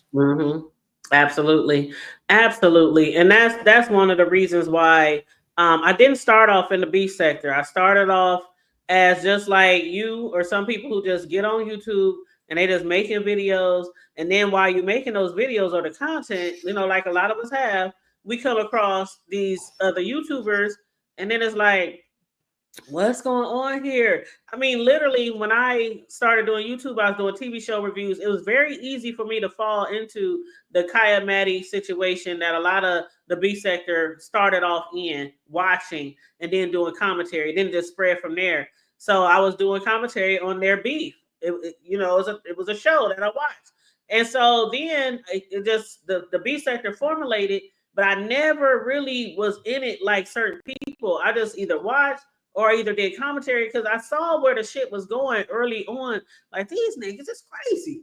Like, and when you come from a street life and then you like watching this shit online and you see these people on here, you can tell the real ones and you tell the ones that's just up here. If you approach them in public, they gonna cross the street or they gonna be like, hey, you know how you see people that why are you talking to me? You know, we don't like each other. You know, like, hey, how you doing? And they put on this front like they really gonna do something. They ain't gonna bust a grape in real life. So from the very beginning, I was like, I'm gonna do commentary. I'll watch, I'll support, but I'm not gonna get into any beats because it's not worth it. And when you think about it, a lot of people's videos don't even get full monetization because of the particular type of topics that they discuss. And YouTube is rolling out more and more things for your channel to better your channel. And one of the things, just to let you know, just in case you haven't heard it, was the YouTube dubbing. Have you heard of that? No. Okay, the YouTube dubbing is basically where you could get your videos if they deal with teaching, basically not, I'm gonna just say not beefing, okay? But basically, if it's something to do with teaching or like news or like, you know, social issues, you know, things like that. If you matter of fact, I'm gonna look it up so I can tell you exactly what it said because I'm just going off the top of my head. But basically, you can sign up for that, and what happens is people in different countries, they can watch your shit and it'll be automatically translated into their language. Oh, that's cool. It's an AI, like a subtitle translation type of thing. And you said it was called dub? It's called YouTube dubbing. Yeah. And basically it introduces, it's like the 9 main ones is like English, French, German, Hindi, Indonesia, Italian, Japanese, Portuguese. Did I say French? Yeah, French, Spanish. And basically, if you have a channel like that where I don't think you can have like violent channels or maybe I don't know. If you guys look it up, I'm going to post this real quick. Hold on one second. Well, yeah, Vibrant, you could be right, man. You know, maybe I'm looking at it too much from a human standpoint instead of a money standpoint. So yeah, you know, which is that's the way of the world, right? I wish I would have captured it because you know when YouTube offer you things, Riggs, they send you a notification and they explain what it is. And then matter of fact, here it is. I found it. Okay, let me see. Okay, I found it. Yeah, so when YouTube gives you something where they're telling you you're now can be monetized, or you now can get super chats, or you now can get members, or you now can get, you know, they always tell you ahead of time, and it's your option to choose it or not. But basically, you have to have at least 1,000 subscribers, 4,000 watch hours. So basically, you have to be monetized. The feature is automatic. And basically, if you upload, and it's only for uploads, by the way, it's not for lives. So it's only for uploads. But if you upload videos and you accept that dubbing, man, I've already seen like a lot of views on my uploads, more than usual, because now it's available for all type of different languages. But yeah, and if you make certain type of content, you won't be eligible for that. So y'all look into it. Yeah, they ain't gonna be dubbing all kind of people getting cussed out or all that type of shit. Hell no. That'd be a funny ass, you know what I'm saying, looking live, boy, if you seen some shit like that, or even a would you say an upload, you know what I'm saying, just to see that shit, you know, a caption and just hella cuss words and somebody going off. You're muted. Oh, I'm sorry. So yeah, but basically I signed up for it. Now, granted, I don't do a lot of uploads. I usually go live, but this might make me create more uploads, at least maybe a couple a week when I'm doing my TV show reviews. Maybe not go live, maybe upload. Just open upload. I don't know. But I did drop the link for people if you want to chime in on the topics that we discussed. I don't see the link. Oh, okay, I see it. Oh, okay. I thought I dropped it. But yeah, you dropped it a minute ago. ago. Yep. And then also, if you want to discuss anything from that Vegas shooting with the YouTubers, or the other thing we talked about, we did talk about Lemon show for a minute, the talent show. But other than that, our two main topics was Straw, the movie, the backlash that Tyler Perry has been getting, and then of course the latest trending news with YouTubers, the Vegas husband and wife who lost their lives on the Vegas Strip, which is really, really sad. And my heart does go out. Like, honestly, my heart goes out to their family, regardless of what you did online. Even if you're beefing, even if your channel got struck and you wanted revenge and you struck somebody else's channel, don't nobody deserve to die. Not over YouTube, not over social media. I mean, sometimes you just got to walk away. You got to be the bigger person. You know, I done seen it. It's rare, but I done seen people like leave the sector and they just start doing other type of content. And once you start doing that other content, you fall into a different algorithm, and your regular content, I don't want to say regular, but you know, non-B sector content doesn't get suggested to a lot of people in the sector anymore, and you won't receive a lot of the notifications, and YouTube won't suggest those type of videos to you either. But it's really hard to get totally out of the sector. You got to really like stick to it and be focused and just do other content. You do not have to change or delete your channel to, you know, get out of the sector. You just got to focus on stop following those people, unsubscribe to those people, stop watching those people, and eventually the algorithm will work for your favor. But yeah. So, what was Vibrant saying? I'm only judging. Oh, she was just talking about how, you know, YouTube probably won't change anything, you know, after that whole situation in Vegas. But yeah, y'all, the link is out there. If any of y'all want to slide through and chop it up about, you know, anything we was talking about tonight, we big on engagement, man. So please slide through. TC, I don't know if you still out there, but if you out there, please hit the link, because I know you said that you had a different perspective on something. So definitely like to hear that. Definitely. If you want to hit the link, we're gonna give y'all a few minutes now. We're gonna give y'all a few minutes. We ain't gonna do like limiting them and allow you 5-10 minutes to get ready. Oh, she's here. Hit the link. Hit the old nasty piece of stanky link, TC. But yeah, I get where Vibrant is coming from, because we do see over the years how it does seem like YouTube gets stricter. You hear YouTubers saying, oh, there's a new policy. Oh, there's a new this. You guys better be careful. You guys better. And what we do, we still see doxing, which is like the number one thing that people do when they beefing. We still people talking about kids and, you know, other type of things like that, people's sexual preferences, you know, things like that. So I don't know. What's up, TC? What it do, TC? You might be on mute. Yeah, she might be on mute. But yeah, Briggs. But as far as the automatic dubbing, it's available for information focused channels. That's what I was looking for. That's what's up. Mm-hmm. What's up, TC? You there? I think TC, are you on mute?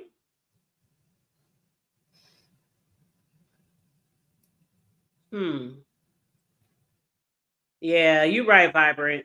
You're right. Oh, Vibrant had me cracking up. I wasn't laughing online, but I was laughing in my head when she said, I can't drop no links because I'm not I don't hold a wrench over here. I was like, duh.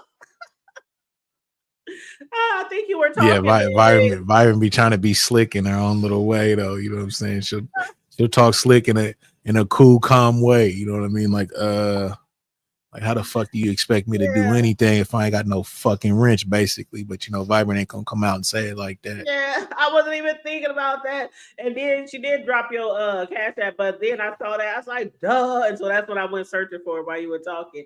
But I'm like, sorry, Vibrant. It's been a long week, okay? A long week.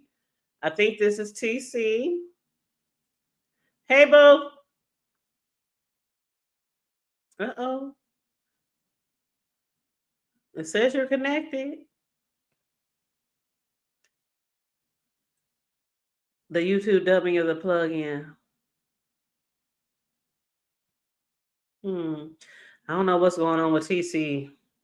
TC, what's going on with your audio, TC? I definitely want to hear what you got to say. Why can't we hear you, TC?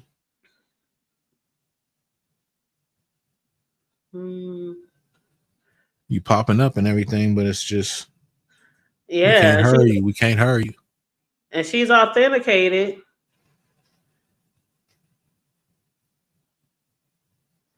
Oh, she said I managed to mod without the ranch. Read the chat. Of course you did. Vibrant, you're vibrant. Oh yeah, I saw you said she told y'all to click the damn membership. But you know what? See, that's why so many say that she is like the number one moderator on YouTube. I'm gonna keep it 100. To be real, I would have never have asked Vibrant to mod for me if I knew how many people she modded for, because I would have thought that would have been so selfish. I think she's hella dope though, you know what I'm saying? But just I don't know how she does it, but she every time, you know what I'm saying, I go live, she's there, you know what I'm saying? It's she's dope as fuck. But Vibrant definitely mods for a lot of people, and if I would have known that, I definitely would have just had to just seal it up and be like, nah, I ain't gonna ask, man, because I know she be doing her thizzle. But shout out to Vibrant, man, for going ahead and saying yes and taking that on and being the dopest mod, man. For real, for real. Shout out to Vibrant. Absolutely. Hey, Patty Queen, how you doing, love? What it do, Petty Queen? What it do? What it do? Yes, make sure you guys like and share the video. And I ain't gonna hold you. I have a secret. I thought about modding Vibrant a very long time ago. Very long time ago. But once I saw how many wrenches she hold, I was like, I felt bad. I'm like, I can't even do it. I mean, I'm sure she enjoys what she does, you know, as far as the modding and heavily support people. But I just felt like that just be too much. I'm like, exactly, and that's exactly like what. And the thing is like I did my homework on my mods because I like how they all got down. They don't wear they fucking, you know, emotions and shit all on their shoulders and sleeves and shit. You know what I mean? None of that. But like, if I would have known like as many people like as Vibrant does, you know, deal with, there's no way I would have did that. I just would have really thought that would have been selfish. You feel me? Because I see why people fuck with her, because like she's really dope. Like I'll be saying things on my live and like, you know, she'll come up with a link to what I'm fucking talking about. You know what I'm saying? For people to check out, you know what I'm saying? So like, very dope, man. Shout out to Vibrant. I can't say it absolutely anymore. Okay. Absolutely. TC, you there this time? Okay, can you hear me? What up, TC? Yes. Your volume's a little low, but we definitely hear you though. I don't understand this bullshit. I don't either, TC. Yeah, you are a little low, but you're here. Okay. Damn. Because I'm using well, maybe I can turn your mic up on my end. Let me see. Automatically. Are you on your phone, TC? I am. Is your phone mic turned up all the way? Yeah, absolutely. Very much. Because I got my headphones on, so I'm wondering if the people even in the audience can hear you. Because you're pretty low in my headphones. Oh, then I do. What? Can you guys hear TC talking? I mean, can you hear TC talking? Yeah. Can you guys hear TC? Can y'all hear? And I hear an echo too. Yeah, it's another window open. Another window? Where? What window? Yeah, we hear ourselves in your background. Yeah, they say you're really low, TC, because you're really low on my headphones. Damn. Okay. Oh, another window. What? Well, that's a little better. Yeah, you actually sound a little better right now. I barely got up here. How the hell I got another window open? Yeah, you're sounding better now. Yeah, you're not. not. Go ahead, really TC. loud, Yeah, you can do your thing. Go ahead. Well, I was just saying that I was looking at some of Tyler Perry's movies in his, you know, I guess you could say his entourage of movies. And I saw a lot of different movies that he's created that had a lot of different themes. And I'm not Give me sure. one, TC. Give me one. The have and the have nots. I haven't seen that. But what was it about? Well, but that's like one of his series, one of his TV series, and most of them. You can only do so much with a TV series, right? So a movie would probably be a little bit different because the audience for a TV series maybe are right, because a movie has to bang, it has to pop. You got to give it. You only have about 30 minutes to get it done, and that's it. You know what I'm saying? Mm-hmm.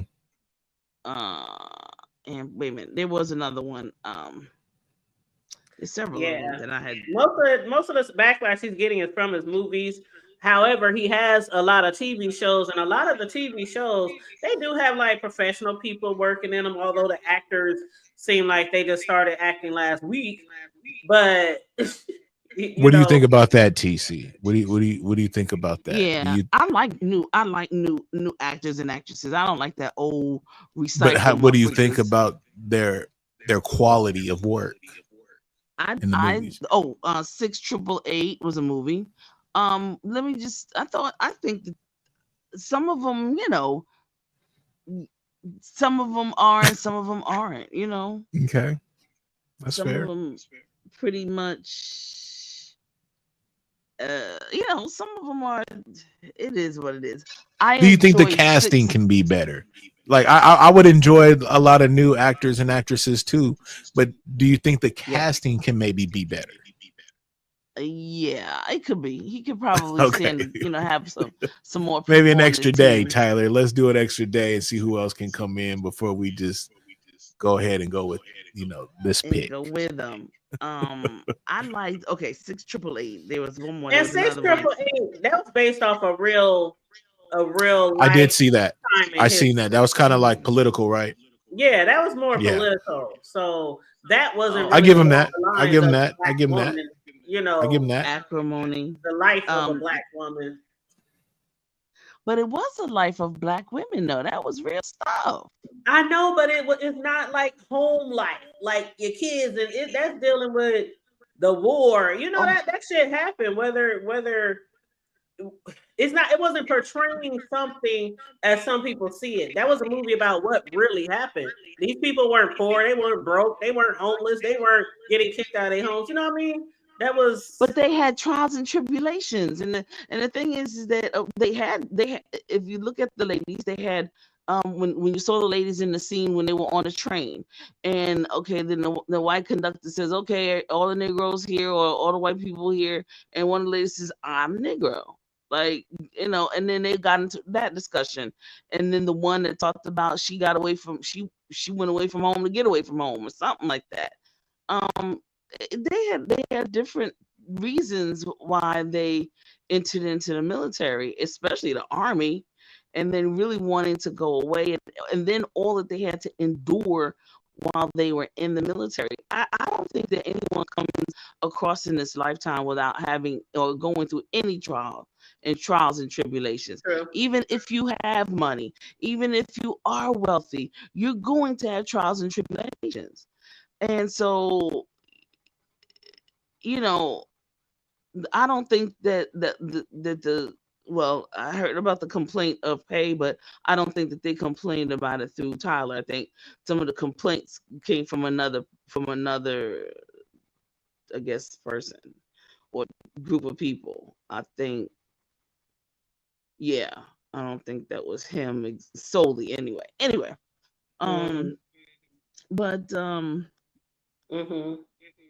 Okay, so even the one where they had the couples, where they had the Black couples, and the Black couples went away and things of that nature.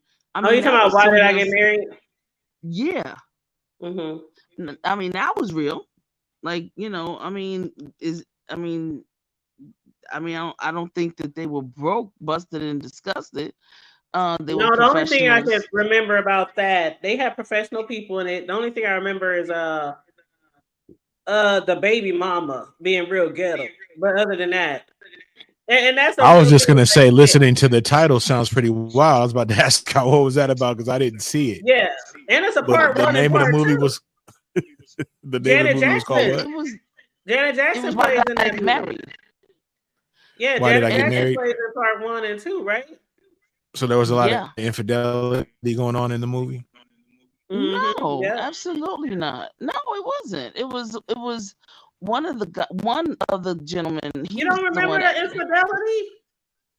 One, not all. He said all of this infidelity. It was one guy. Okay. I said there was a lot. I'm had sorry. I probably put tens on he it. was having a situation with this, I guess, the little cutesy girl who was thin and things of that nature. Wasn't Tyler Perry too? Yeah, But Yeah, no, so it was but like, it wasn't infidelity. They all had, each couple had a situation. It was Is the TC's wife. audio cracking, or is that just me yeah, it hearing it is. that way? But Oh, Tyler okay, Perry was okay. cheating on his wife too.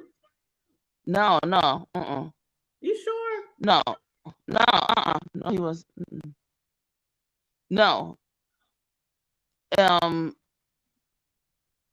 One wife lost their Nurse K child. said yes, and said that Janet, her man, was down low.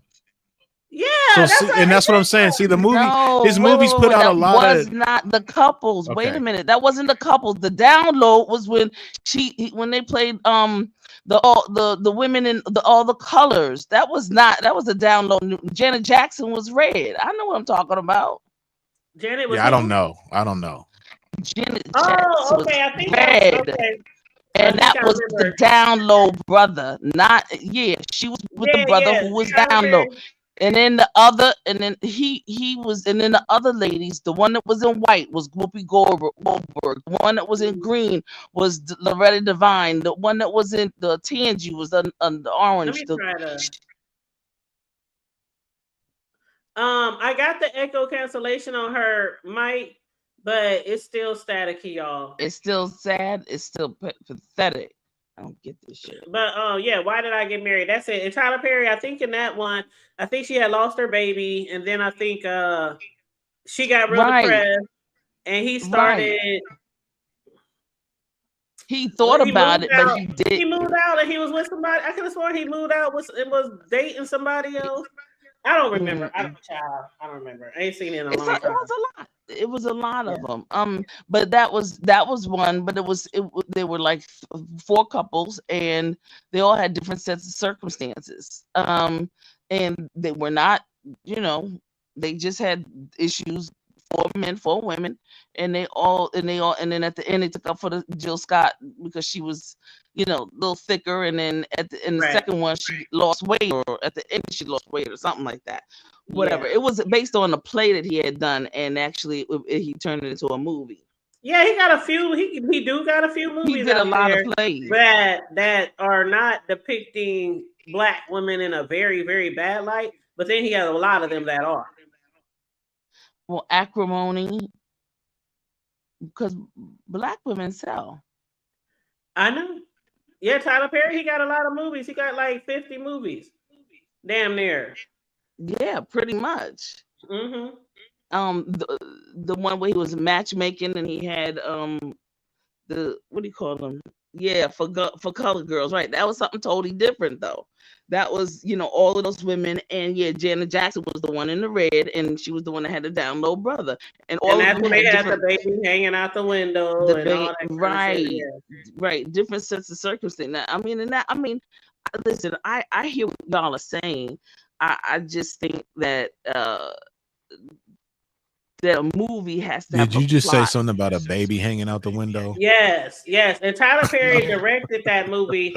Nurse K, you're right. I don't think he wrote it. I think he just directed it. Yeah, he didn't write it because it came from Intashaki Shenge for colored girls who thought about committing suicide. Yeah, that was back in the play. Then it was a book. 19. Then they put it in back in the like the Harlem Renaissance. That's where it stemmed from.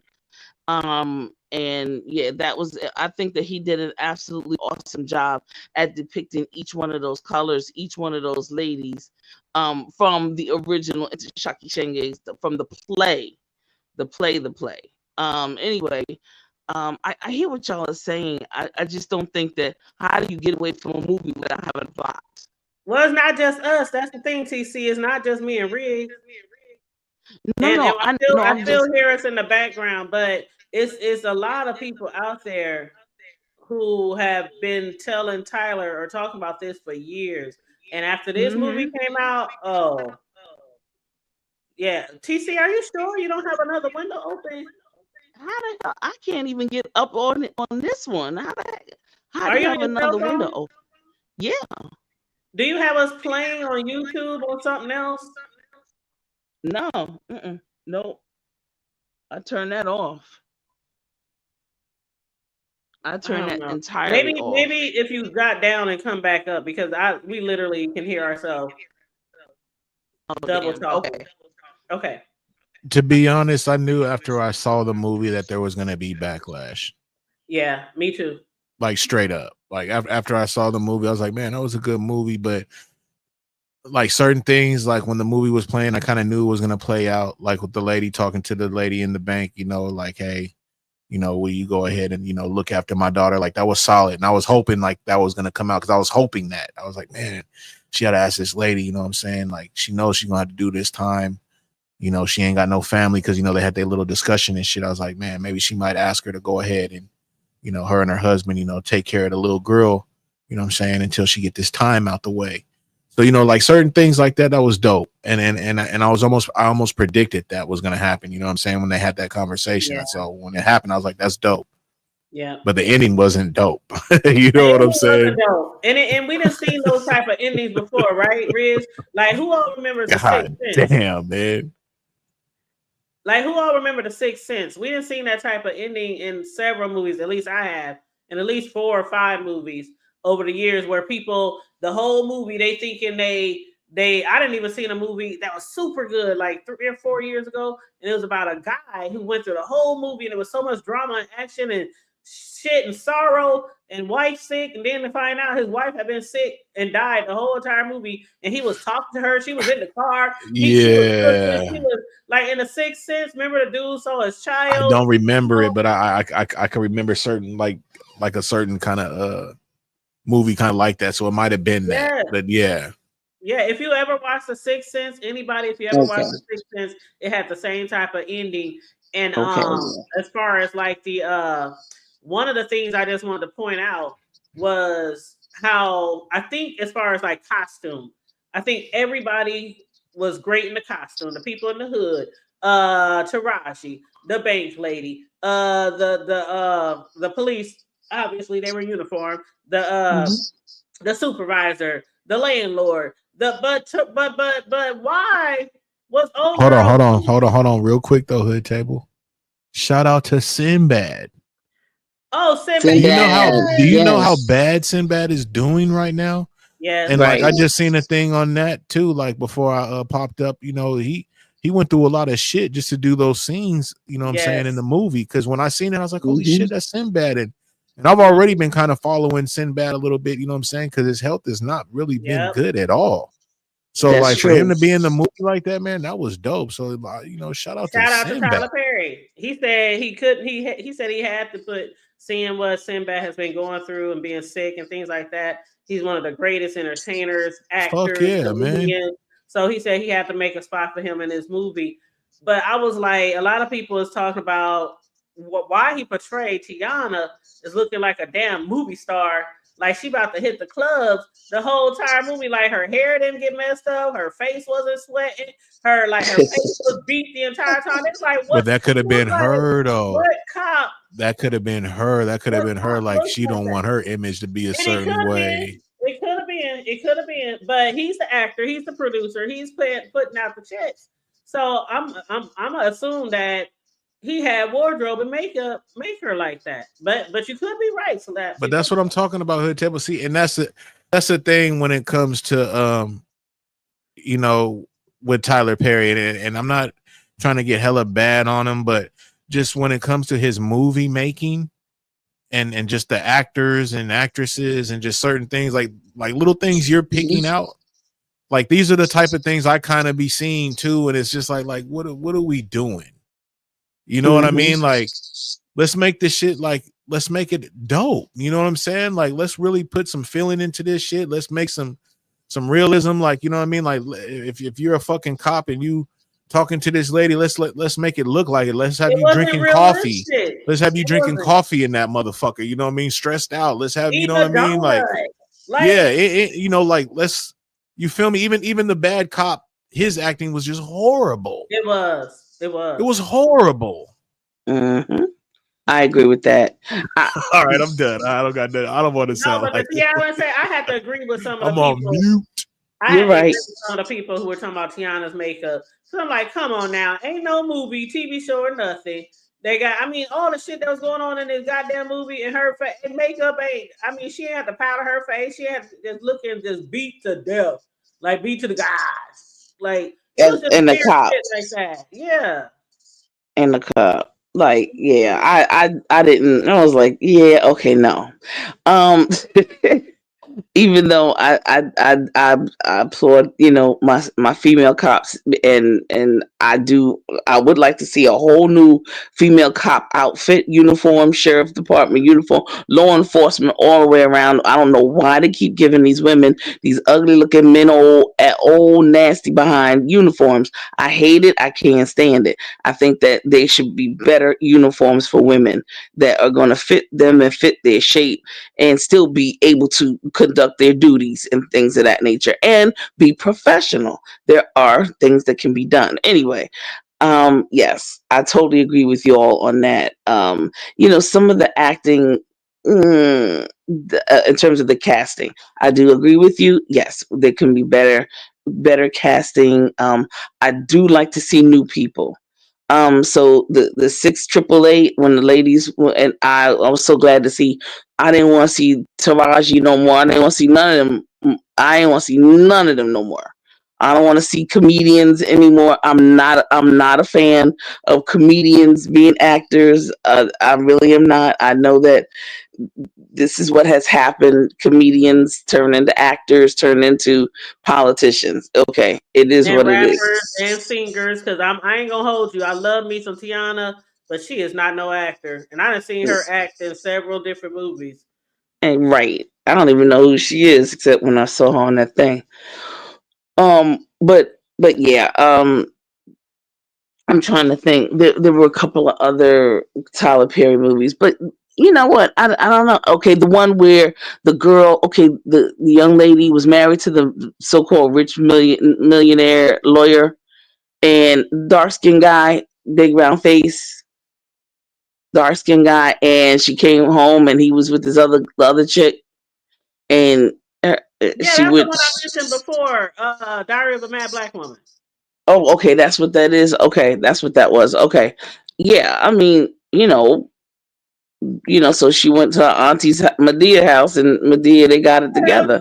Yeah. Mm-hmm. The big dude with the big round face, the one that played on, was it Law and Order or one of those shows? Yeah. It was no, it wasn't Law and Order. It was the other one. Where they had a defense attorney. It was. It wasn't. It was another crime show, but he was a lawyer. In Baltimore. Remember what Bridge? What was that movie? What was that TV show? Baltimore TV show. He played in there. The Wire. Boston the Wire. Legal. No, The Wire. Oh. The I black he played in The Wire. I never seen any of The Wire. Yes, the one with the big lips, the black dude with the bald head. No, he didn't play in The Wire. Are you sure? I am a Wire kind of. Let me look his name up. Hold up. Look him up because he was not in The Wire, but he was in a legal. With a different movie, I might be. But he was in a law show, but it was the defense.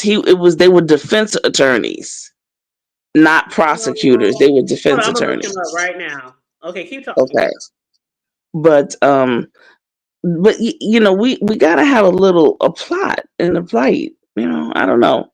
I just think I've seen some people make. I agree. movies. You gotta have a plot and everything. I agree.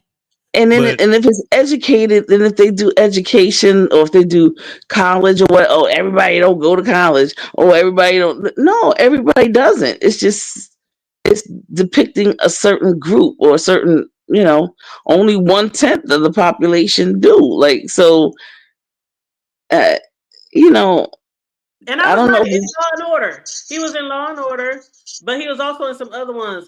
New York Undercover, Homicide, Chicago Hope. It's a lot of them. He was in a lot of crime shows. Man, those are all the crime shows. Yeah, he was in NCIS. Remember NCIS? NCIS, right? That's right. That's right. And he was in one of the spinoffs of Law and Order, Organized Crime. So yeah, Yes, that's it. Exactly. I kind of used to watch that shit back in the days. All them little.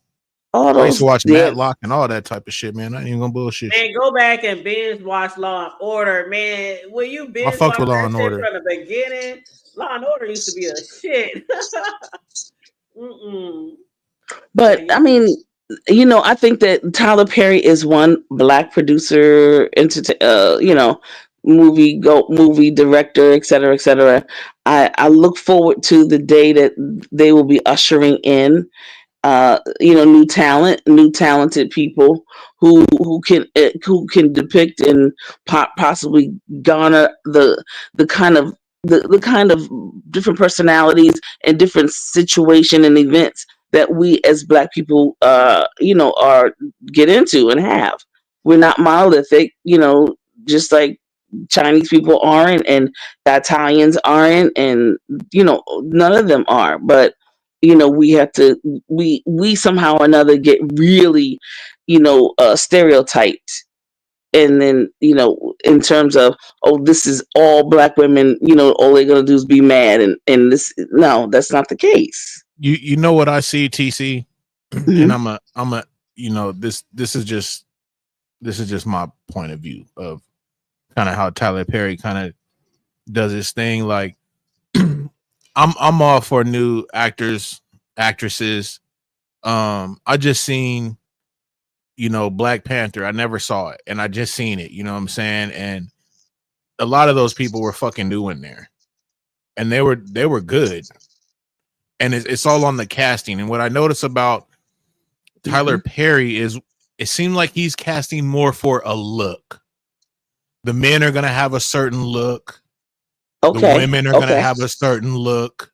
And it's like he's going more on that look more than their actual acting skills. Like, we're gonna look at them as like, being sexy or something. So like the man's gonna always have like, maybe a muscular, shape. He's gonna always probably come up out his shirt in some type of way in the movie. The woman, same thing. She's gonna have a hell of a body. She's gonna, some other movie she may be in a bathing suit or something sexy to where, like he'll make a point to where like the people he casts like have a certain like look to them more than it seems like their acting ability. Now let me ask you a question. The Meet the Browns and the Paynes, homeboy, they big, and then but that's early on. That's and that's kind of from his plays, right? Yeah. If I'm not mistaken. Well, but I'm gonna go more on like his movies. Like even there was a movie he put out, I can't remember the name of it. This was like maybe a year or so ago, and I caught it. And they were like in a funeral, and like the young guy had passed away. There was at a funeral, and then it just went like all the way up, and they just were acting up in the funeral like hella crazy, like you know what I'm saying, like just a really bad situation at the funeral. And you know what I'm saying, it was like between the families, you know what I'm saying. Like they couldn't control themselves, like one of those type of situations. And it was just like, I can't remember the name of it, but it was just like it was called exactly that, a Medea's family funeral. No, it wasn't that though. Because it wasn't funny. It wasn't a funny movie. You talking about Acrimony? You know what I'm saying? No. Acrimony? No. But it happened, and the thing were they down south? It could have been, and it started off to where like it was a funeral, like the young dude had passed. And the young guy. Yeah, it was like a young dude. You know what I'm saying? Like kind of like almost like some street type shit or whatever had happened. But with the family, they was just acting up. You know what I'm saying? And the whole kind of movie was kind of spun off of that. Oh, but it was just, again, it was just the whole vibe. It was just wild. You know what I'm saying? It's like, I get it. Yeah, these type of things happen. We all know about, the family blow ups and everything. But again, I go back to where if you're always kind of putting out movies like that with the other people that just watch these things, they're going to have a certain view on us and just think that's just what it is. These motherfuckers is just from the struggle. These motherfuckers don't know how to act. Look at how they are. They family, and they don't know how to, you know what I'm saying, get along, you know what I mean? And, just all kind of shit. And that's my only issue that I have with Tyler when it just comes to the majority of the things I've seen from him. I can't put that, oh, that's all he does. I can't do that. I would be wrong to do that because I haven't seen all of his stuff. But just what I have consumed of what I have seen of him, these are the things that I get.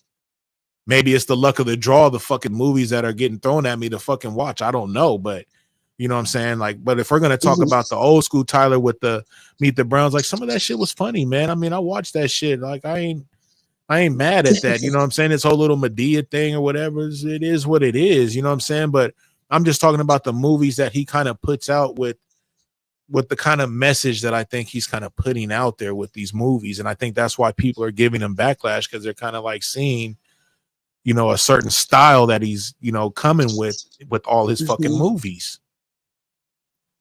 Or the majority, I'm sorry, the majority of his movies. You know what I'm saying? I don't want to, you know, put that on him all tough like that.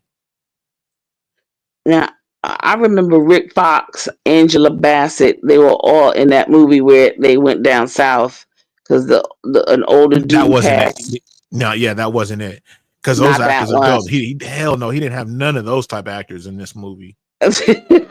You know what I'm saying? So, you know, and that's what I'm saying. Yeah, Like, what it is. You're gonna make me go through all of them. I know. I gotta find out too myself. I gotta find it out myself. Oh man. Okay. Yeah, because if it was just recently, there's the 688. There was a Jasmine's Blues. It was a Madea Family Funeral. That was in 2019.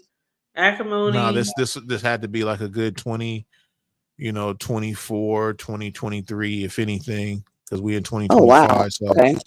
it's not that long ago. I'll try to see if I could, you know, find it myself. But if I'm not mistaken, it was definitely a Tyler Perry production. But was it based in current time or was it based like a back in the day thing? If I'm not mistaken, it was based kind of current. You know, it was nothing that was like based like, you know, back in the early 80s or 90s or nothing. It seemed pretty current. Okay. I don't know, but yeah. Wow, that's it was a family issue type thing. You know what I mean? It was a family issue in the movie. You know what I'm saying? That's what the base was. And it just so happens in the beginning, like there was a funeral and just like, you know, they was acting up at the funeral. You know what I'm saying? At the service, you know, while they was viewing the body, the whole, it was one of those type of scenes. And I was just like, damn, what the fuck? They were acting up at the funeral at the service. Yeah. Yeah, well, that sounds like black people to me. But I'm just saying, you know, I'm just saying. And again, TC, and I get that, right? But it's just like I said earlier, when it comes to the hood movies, like how many hood movies do I have to see and put out there? I can understand. Listen, I can truly understand that. I would even challenge Tyler, and I'm gonna be honest with you. I think what will happen if he went Society and he dealt with the D9, or well, he probably won't do that. He will never do that. But if he dealt with Society type of people, and wealthy black people, colorism a little bit and things of that nature. How black people, you know, owned and they got things based on their color, et cetera, et cetera. I'm gonna say that a lot of people might be a little offended. I mean, because those are real situations that each and every one of our families, you know, have. And, you know, me, myself personally, I don't care, because I would love for him to, you know, go up the scale a little bit. I'd like to, you know, see, I am tired of hood stuff, like, because I don't like it, but I'll try to stick in there and hang in there with him as far as, you know, just getting some of the gems and some of the messages that might pertain to me. But I would like for him to slide up the scale a little bit. I'd like to see what happened. I just think that when it comes to trying to move forward, it's also got to come with shit that you consume and what you put out there. Okay. You know what I'm saying? So if I'm always putting out there, you know, bad marriages, bad this, or, you know, and all this other type of stuff, what ball am I really moving? Yes, it's real. Yes, this happens all the time. Yes, I can agree with that. But wouldn't it be better if I started putting more of a highlight on the positives and the people that do make it and that do work through things, and that highlight that more to where people will take that message and maybe put that into their life than just, oh yeah, I already knew it, man. This, I knew this type of shit was gonna happen. This is life. There won't be nobody there won't be nobody going to the movie theater. Nobody's gonna go watch that joint because especially if they hear about it, they were like, that thing was. They would consider it boring. I don't think so. I mean, because he has made movies that don't focus on the hood or the ghetto baby mama or the cheating, beating husband. He has made other movies like that, and they got nice views and true. like that. But the fact is, what was I about to say? The fact of the matter is, it's from his TV shows, from his series, from his comedy shows to his movies. They are a lot more garnered around what people are having a backlash about, and that's the whole issue. And before you drop down, I was saying, I mean, I started off the show with I love Tyler Perry. I've been reviewing damn near every TV show he done wrote, every movie he has done. I did reviews on it. I've been doing this for years. And so I do like Tyler Perry, but a lot of times even when I'm doing the TV show reviews, I'm like, y'all, I don't know how much longer I can do this shit. These characters, actors, oh my God. I'm like, you guys, let's just get through this review. It becomes a lot because it's either you got horrible actors or you might have a good movie, but a lot of the times it just focus on what people just keep saying is depicting the Black woman to just look a certain type of way. And I get it. He grew up in the hood. He might have grew up in a bad environment. He grew up, seeing his aunties and, a lot of things they went through because, he always credits them with how he got started off. But people just want to see more shit from him. He has it. He has his own studio. It takes up like a mile. Like he has money to hire the best actors and the best actresses. He can do any type of movie that he wants. He don't even have to ask permission from people. He got his own shit. And that's the whole thing that I do credit him with. That he has when I do not. There are not a lot of Black people who you can say that about. They have their own production studio that's actually doing something. It's a lot of people say, I got my own label. I got my own this. I got my own this. But you ain't heard them doing shit. Or they ain't put out 20, 30 years and still talking about, I got my own label, I got my own, stuff like that. Right. But, and then you filmed it there on that property or in that. He can do that. He can edit. He can do all of that stuff. Yeah, you're right. You're right. So that's the bottom line with a lot of people. I do like Tyler Perry. I do. Again, I said earlier when me and Riggs first started discussing this, I do credit him with putting people out there, people we never heard of, giving people a chance. I'll be right back, Coach Abel. Okay, and then giving people a chance, and then sometimes we see them like, damn, where did he find them at? Did they just come out of high school? Like, can they read? I'm sorry, but some of the people just the way they talk, the way they act, you be like, damn, is it? Are they okay? Are they okay? I know that's right. Yeah, there are a couple of people I was like, yikes. You said which one? I said there were a couple of people in his first plays that I was like, I could have done that. Like, what's up? Man, I certainly could. Like, why can't I be in a? And I already know why. Shit, because all the shit that they be doing. Ooh. In the industry, all the baby oil that they be using in the industry, all the the mollies and the pills and the Bill Cosby pudding pops that they be using in the Yeah, not for me. It's not for me because a lot of shit I be watching, I be like, but I'm not even gonna get on that. We'll talk about Diddy tomorrow. I'm gonna leave that for tomorrow. Court back in session tomorrow morning. Your girl is going to be reviewing the Diddy trial until it's over, and we're gonna find out if Diddy really did it. But somebody did he do it? I think it was Vibrant said I look good in pink. This I want to say is one of my. Where's my little look? Hold up. Can y'all see it? This is one of my Birthday it's a cake. little cake. Oh, that's so cute. It's one of my business shirts for my cake decorating business. Cake. Oh, Yeah. that is too cute. I love your On the cake. back, I got all kind of cakes and desserts and stuff. Pictures of cakes and desserts on the back of my shirt. I want an HBCU cake. Girl, Well, you're too far away. I know. You're too far away. And see, I'm smack dab in the middle of the U.S., so I'm accessible to everyone easily.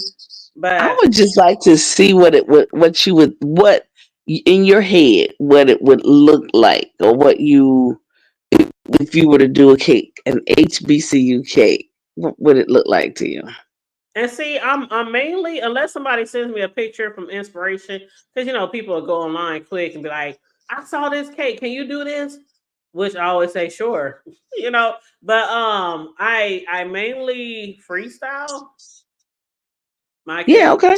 So I would just be, I sometimes don't even know. I mean, I think you see me do like live cake decorating or uploaded cake decorating. Mhm. But sometimes when I'm even sitting there on camera talking to y'all, I'll be thinking what I'm about to do, what I'm about to do, what I'm about to do, which tip I'm about to use, which a lot of times I don't pre-think or pre-plan. I just start Just doing go stuff. for Then I'll it. be like, oh, let me do this. Oh, let me do that. So a lot of times, unless somebody literally tells me I want it to look like this, that, and that. But of course, I would Okay. have a picture on there. Of course, I would have a picture on there.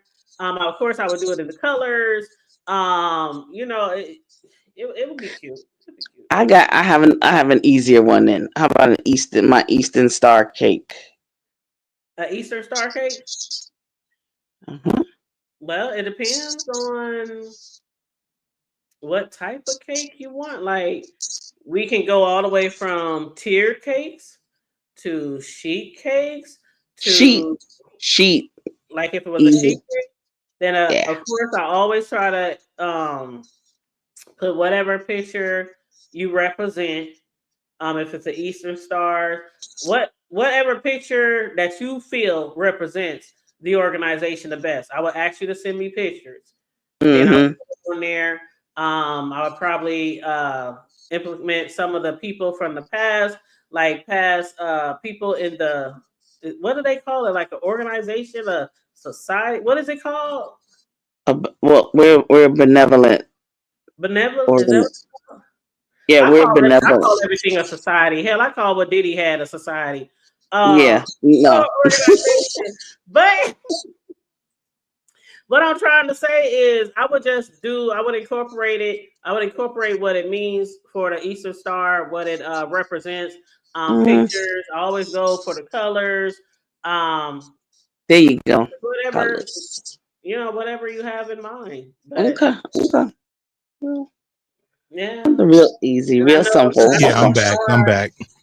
Yeah, I would Okay. put like the date of the date when it started, the current date, things like that. Okay. And of course, the star and picture of the star. I might even do that in like fondant, like edible fondant. But Mm-hmm. Yeah, I would have to send you. I would have to send you the star because what they have, you can't Google it. People think they can, but they can't. I would have to send it to you. That's fine. That's fine. Yeah. Anyway, but yeah, you all had a second topic. I was catching it a Oh, little bit. the YouTubers, the one YouTuber who killed the husband and wife YouTubers because they were having a striking channel war and they struck his channel and he lost his channel. And Oh my God! yeah, he killed him on Vegas. Did you see the video I showed with Wiley? They interviewed I did. Wiley because I he lives did. in Vegas. Mm-hmm. I did. I put Lord in the chat. Oh yeah, Yes, I that was did. you. Yeah, that Mercy. was you. But yeah, here's. Let me ask me y'all a this. question. I just want to ask y'all. Oh, go ahead. I'm sorry. Go ahead. I just want to ask you all a question. Okay. Because this striking that's been happening and all that good stuff, or not so good. What? I mean, Okay, you get struck, and then what? I mean, like, don't you move on, right? Or you go to the next, or you got another page, or create another page, or you wait and chill out until you. I don't understand what it is that people make a big to do about that. Well, I mean, when you monetize, being struck is it, especially if you a lot of people, YouTube can make or break them. I'm just put it like that. It can't make or Okay. break me because I don't make a lot of money on YouTube. That's what my real job is, and my cake decorating and everything else, right? Okay. So I always believe that every person, no matter what kind of job you have, you always got to have a hustle, a side gig, a hobby, or something like that that can make you some type of money. Even on YouTube, I always say, I've been saying this forever. Every serious YouTuber should have a backup or a backup to the backup. All right. And you can get them all monetized. Like all of them. I'm working on my third monetized channel right now. But you should do Okay. that because if you get a strike, the first time is like a week off. The second time is like 30 days off. The third time is like 90 days off. If you get 3 strikes within 90 days, your channel is totally gone. Okay. So a lot of people they use YouTube to survive. That's their main income, or that's their only income. So okay, so let's look at all the people who lost their channels that weren't strikes. Like let's look at Funky Dineva. You remember that shit? I remember that person. Right. When Funky Dineva, who has hundreds and hundreds of thousands of subscribers, lost his channel. And he lost it because YouTube took it away because he had did a video talking about a certain and I'm gonna mute you because you got this real squeaky noise on your sound. But just until I finish, then I'll unmute you. But he had did a show about this. It was medicine, or it was a prescription, some type of medical drug or something. And then years down the line, I guess whoever does the medical, I forgot the name of the 4-letter, whatever, it was the FB something. But they had basically took it off the shelf or said it wasn't safe or some shit like that, right?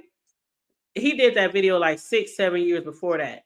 And they went all the way back through his videos, found that video, and took his whole channel away. Ooh. Wow. So it's not just people dealing with striking wars. He did get his channel back. Remember when Caldwell, mother, Trey Shore, remember when he lost his channel? Mm-mm. Remember when Chopper and them said that he was using their copyrighted content? Remember the song that Fi used to use? And everybody else started using it, that song? And it's actually a free song on YouTube Studio that somebody else produced. You know how YouTube Studio has all this free music you can use and not get copyright struck? Right. Spotify found that song, and a lot of other people have started using that song just to piss her off or whatever. And James, he's been using that song for years because of that beef together. And so Chopper and some other people had hit up YouTube and said that he was using their copyright. And then Spill It Boy TV or Fraser Elena Mother, he hit up. They had to hit up like the creator of the song. They had to hit up YouTube and all that shit. They let the creator of the song know that people over here in the beat sector was going to YouTube saying that was their copyright content. And it was a whole big thing. And then Chopper ended up losing his channel because of what he did. Wow. Yeah, so I do remember that they thought it was Five Babes, and then okay. Yeah. Here's the thing, the hook table. After you get struck the first time, don't you learn from that shit? You would think so.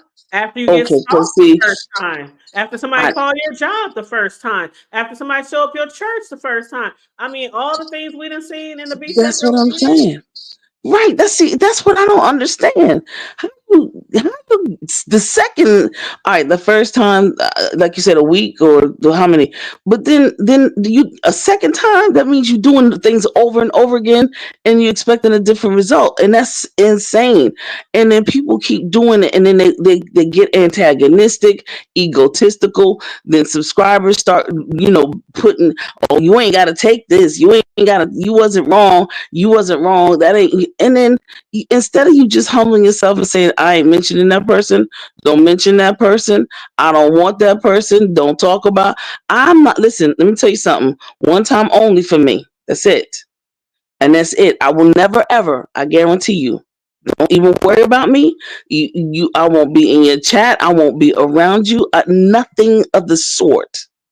Because I done heard people say some crazy shit about me, and then months and months later, they in my chat, what's up, the hood table? And I'll be looking at them like, I know the fuck you ain't. Okay. And I just look at them, I get their little click in their view. I'll never be back over to their channel. It's a few people, not a lot, but it's a few people that I heard say some really fucked up shit about me. And I'm like, I'll never take it that point. But see, my thing is this. I'm on YouTube for a reason, not just because I like it. It is a hobby. It's something I enjoy. I've been enjoying it for over 7 years.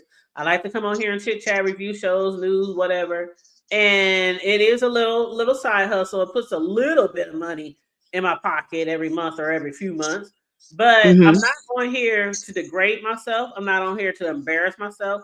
I'm not on here to I have a life. I'm not trying to be shady with that shit when I say that, because we all have lives, right? But there's certain thing I won't do on here for others to see. Certain behaviors for others to see. Because people in our real lives, they can come across our shit at any time. Our jobs, our supervisors, our parents, our children. Some of the shit that people do on here, I would never want my child to see me act like that. Or my aunties, or my pastor, or my employer.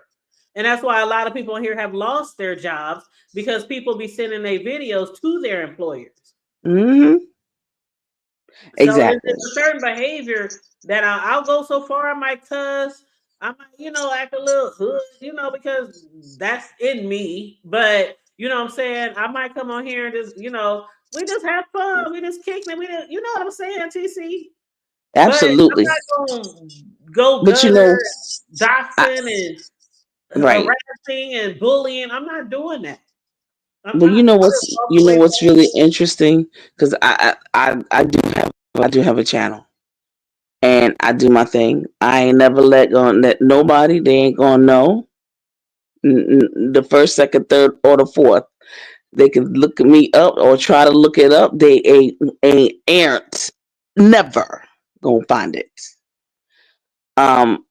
What I do in terms of my what I talk about, it's an array of things, et cetera, et cetera. But the bottom line is that I'm nonprofited, and so I have a particular organization that I keep my stuff under. And that's it.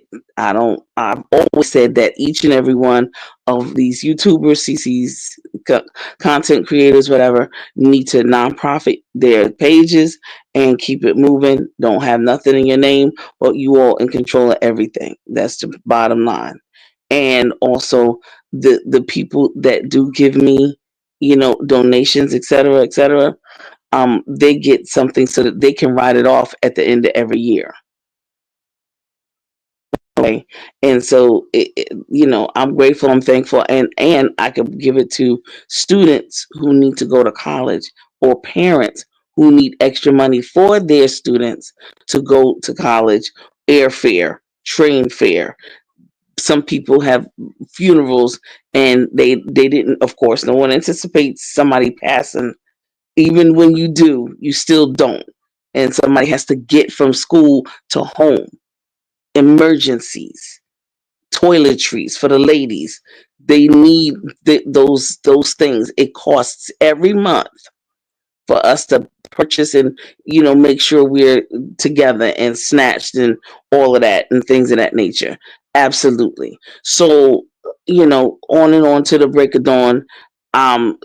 If ever I got, what do you call it, taken, or my channel got taken, and whatever it was, I will learn, and I am not doing that. I am not going in that direction anymore, and I will, and that will be it. That will be the end of it. Yeah. And that's like, I have multiple channels, and like I said, again, I'm working on my third monetize, but I have my main channel that I first started out on, that's not so like the hood table. Like on the hood table, we can curse. I don't care how much you curse. I curse. You know what I'm saying? It's just more laid back and more not so strict. It's still structured over here. We don't do certain fuck shit. Right. But you know what I mean? My other channel, I don't upload everything that I have over here on the hood table. There's a lot of videos I do over here that I don't put over there. But like trending news, celebrity news, I might put them on all my channels. But it's certain things that I keep, on this channel to just separate them, to separate the two channels. There you go. Right. But even if you did do the same thing on both of your channels, or all 3 or 4 or 5 of your channels, I think every YouTuber should have a backup channel and a backup to the backup. So, and don't wait till you get monetized on one channel. Just promote. Just keep promoting all the channels, dropping the links. Have your rich holders dropping your links to your other channels in the chat, because it's hard. I only had I think it was my main channel where I had to be off for 90 days. That was like 6 years ago. And that was before I really knew and understood YouTube. So that was a long time ago. And I was like, Yeah, what did I do? I didn't know I couldn't do that. 90 days. Dang. That is a lot. That's 3 months. Ooh. I was doing a review on, I think, one of the Bravo shows, one of the Housewives shows or something, and I had their logo. This was before YouTube was relaxing them, because it was a time where you couldn't even have the logos, the BET, the Bravos, the VH1s. You couldn't even have their logos in your background or anything like that. Correct. I had the Bravo logo, Housewives or whoever it was, and they struck my channel. The TV show struck my channel. I wasn't playing their videos. I was doing a review like I normally do off the top, my notes. But I happen to have the background with pictures of some of the cast, and it had the logos. And they struck my channel. But now you could do that today, and it won't happen. But that just shows you how YouTube evolves. Like every year, every 6 months, they doing something new, or getting stricter, or being linear on different things. Yes, indeed, it certainly is. You never lied about that. And I was hurt. I was so hurt. And again, YouTube is not my main source of income, so it wasn't like it made me or broke me. But I was hurt because I'm like, damn, I work hard to get the subscribers. I work hard to, you know what I'm saying? Mm-hmm. It's like, shit, Bravo? How Bravo gonna strike me? Like, I'm just this little old tuber. But yeah. But anyway. Look, it's been real as usual. Thank you for letting me come up. And thank you. It took you like 3, 4, 11 times, but I'm glad you was able to get here. Finally, good night in the morning. Oh my God.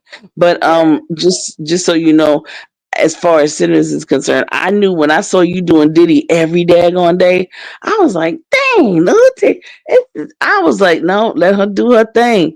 I actually enjoyed listening to your reviews and your recap. So, because I don't really want to get into it, because when you've lived it, you don't want to go back to it like that. You know what I'm saying? Because we're New Yorkers. So New Yorkers, we knew this stuff. You know what I'm saying? And a lot of the names that are being mentioned, names should be mentioned. There's a lot that has not been gotten to the surface. So, I would rather just listen to someone who can give me a very unbiased you and another content creator. I listen to you two, and that's it. And that's all. Yeah, one thing I notice is I don't know if you heard me say this in the past, but when I do my reviews, whether it's TV shows or news, I don't watch other people because I don't want to whatever they're saying or their thoughts to be misconstrued with mine or we used to hear people do that shit, right? Remember, people used to watch other people's shows. They didn't even have cable, didn't even have the channels, but they would watch Mm-hmm. other people and then they would do reviews off of what somebody else said.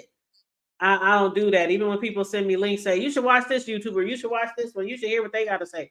I like to be genuine and authentic with my thoughts on different shows or news or stuff like that. So I don't watch a lot of people before I do my shit. I might watch afterwards. After. Got it. Afterwards. But a lot of people, they are really biased on this shit. It's like I'm not trying to condemn Diddy or the R. Kellys or the Bill Cosby's or anything like that, but I'm trying to give like the most unbiased content that I can. I'm gonna tell you how I feel.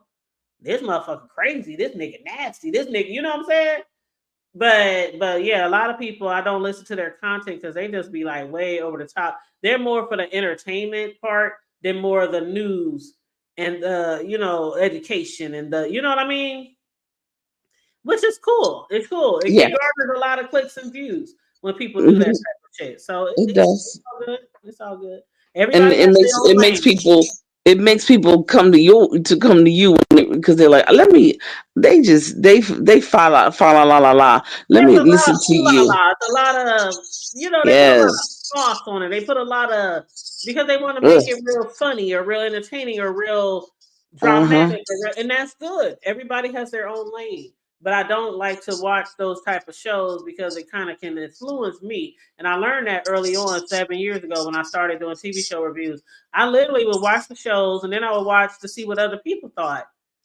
And then I noticed I wasn't always putting my own thoughts. I would like be talking and I'd be like mentioning shit that I said, oh no, that went for like a couple of months 7 years ago. And after that, I said, I'm not watching nobody when I do my reviews. So yeah, but that's all I got. Anything else you want to add, Big Riggs, before we roll out? Big Rig. No, I think this was a good live, man. Shit. So shout out to TC sliding through. Thank you. And y'all be cool out there. Understand? Stay cool, hydrated, because it's in 3 digits, right? Y'all in high 2 digits. Yeah, we high 2 digits now. We're gonna start 3 digits on Wednesday. Almighty knows. Yeah. Definitely stay at school. Do you swim, Riggs? Nah. I got hair and shit, so I ain't trying to get my shit all over the pool and all that. This is definitely pool weather. Definitely pool weather. And I know a lot of people out there in Cali got pools, in their backyards and stuff. Yeah, they do. Sometimes I may lightweight jump up in there or a little lake shot or whatever, lagoon or something, get up in there a little bit, but nah. Yeah, but definitely stay cool. Wherever you are, we're not in the triples. I think it'll be like just the mid-90s the rest of this week. Today was 90, and I think it's supposed to be like the mid-90s throughout the week. I think we're going to get a little rain on Wednesday or Thursday. But wherever you are, stay cool. Ooh. Yeah. All right. And thank you, Melanated. Melanated said this was a very informative live. Thank you so much. Shout out to Melanated. Yes, Melanated. Hey, Melanated. Oh yeah, I love Melanated. She's awesome. Absolutely. Well, thank you, TC. I really appreciate you. As always, love. It's always a pleasure to have a conversation with you on a plethora of topics. Thank you. And same here. Y'all have a great week, and everybody stay warm. I mean, not stay warm. Stay cool, and hydrated. Hey, stay warm. Definitely. All right. You have a good night and a good week. All right. Well, that's we wrapping it up. We went a little longer today, but for sure. But I appreciate everybody who joined us this evening. And everybody who participated in the chat, discussing the topics. I appreciate you guys. Make sure you support me and Big Riggs. Big Riggs always go live on like Wednesdays with his West Coast Wednesdays. Do you have anything coming up besides that this week, Riggs? I'm about to go live actually tonight. and then we're gonna for sure go live Wednesday. That's what's up. I did not know you was going live tonight. I would have cut this a little shorter. Nah, we good because I got it for like 9:30. You know what I'm saying? So we good. Okay. Because I know you was supposed to go the other day. So yeah, if I would have knew, I would have tried to. I've been putting my people off too much, man. But you know, we'll see if they show up tonight because I've been acting up. So we'll see. You know they will. You know a lot of people support you on here, so it don't matter day or night. People be wanting you to come live more often. So let's get our asses off of here, you guys. Let me drop Riggs' channel one more again, so y'all can go over there because he is going to be going live. Is it going to be right after? Or are you going to give it? You going to take a little break? Yeah, I might be like maybe a little 5-minute break, but I'm set up for 9:30, so I'm finna get ready to rock out. Okay, that's what's up. That's what's up. Well, thank you as always. It's always a pleasure to speak with you and have our shows from the block to the hood table. I want to wish everybody a wonderful night. Make sure we need a thumbnail. Yeah, I don't know if you computer savvy with that, but we need from the block to the hood table thumbnail. So I could post one and then you could post one, like, because this is a every Sunday thing, you know what I mean? So on my mama, I swear on my mom in heaven, I thought about that today. You know who I was gonna hit up? I was gonna hit up my girl Charlie. I sure was. Unless there's somebody else that you want to recommend, we can talk in the background. But I swear I thought about that today when I was making my thumbnail. Yeah, for sure. Yeah, so definitely. Yes, safe travels, everyone. Everybody who got to travel this week, safe travels, safe work week, safe school week if it's still in school. Just be blessed. Be blessed, you guys. I know that in a lot of different areas they're dealing with a lot of shit, man. We had ICE out here today all weekend. By the way, they was at the McDonald's in the hood. Riggs, ICE ran through McDonald's in the hood. They showing up. I was like, what they've been speeding down? I mean, they're speeding all through the city. ICE.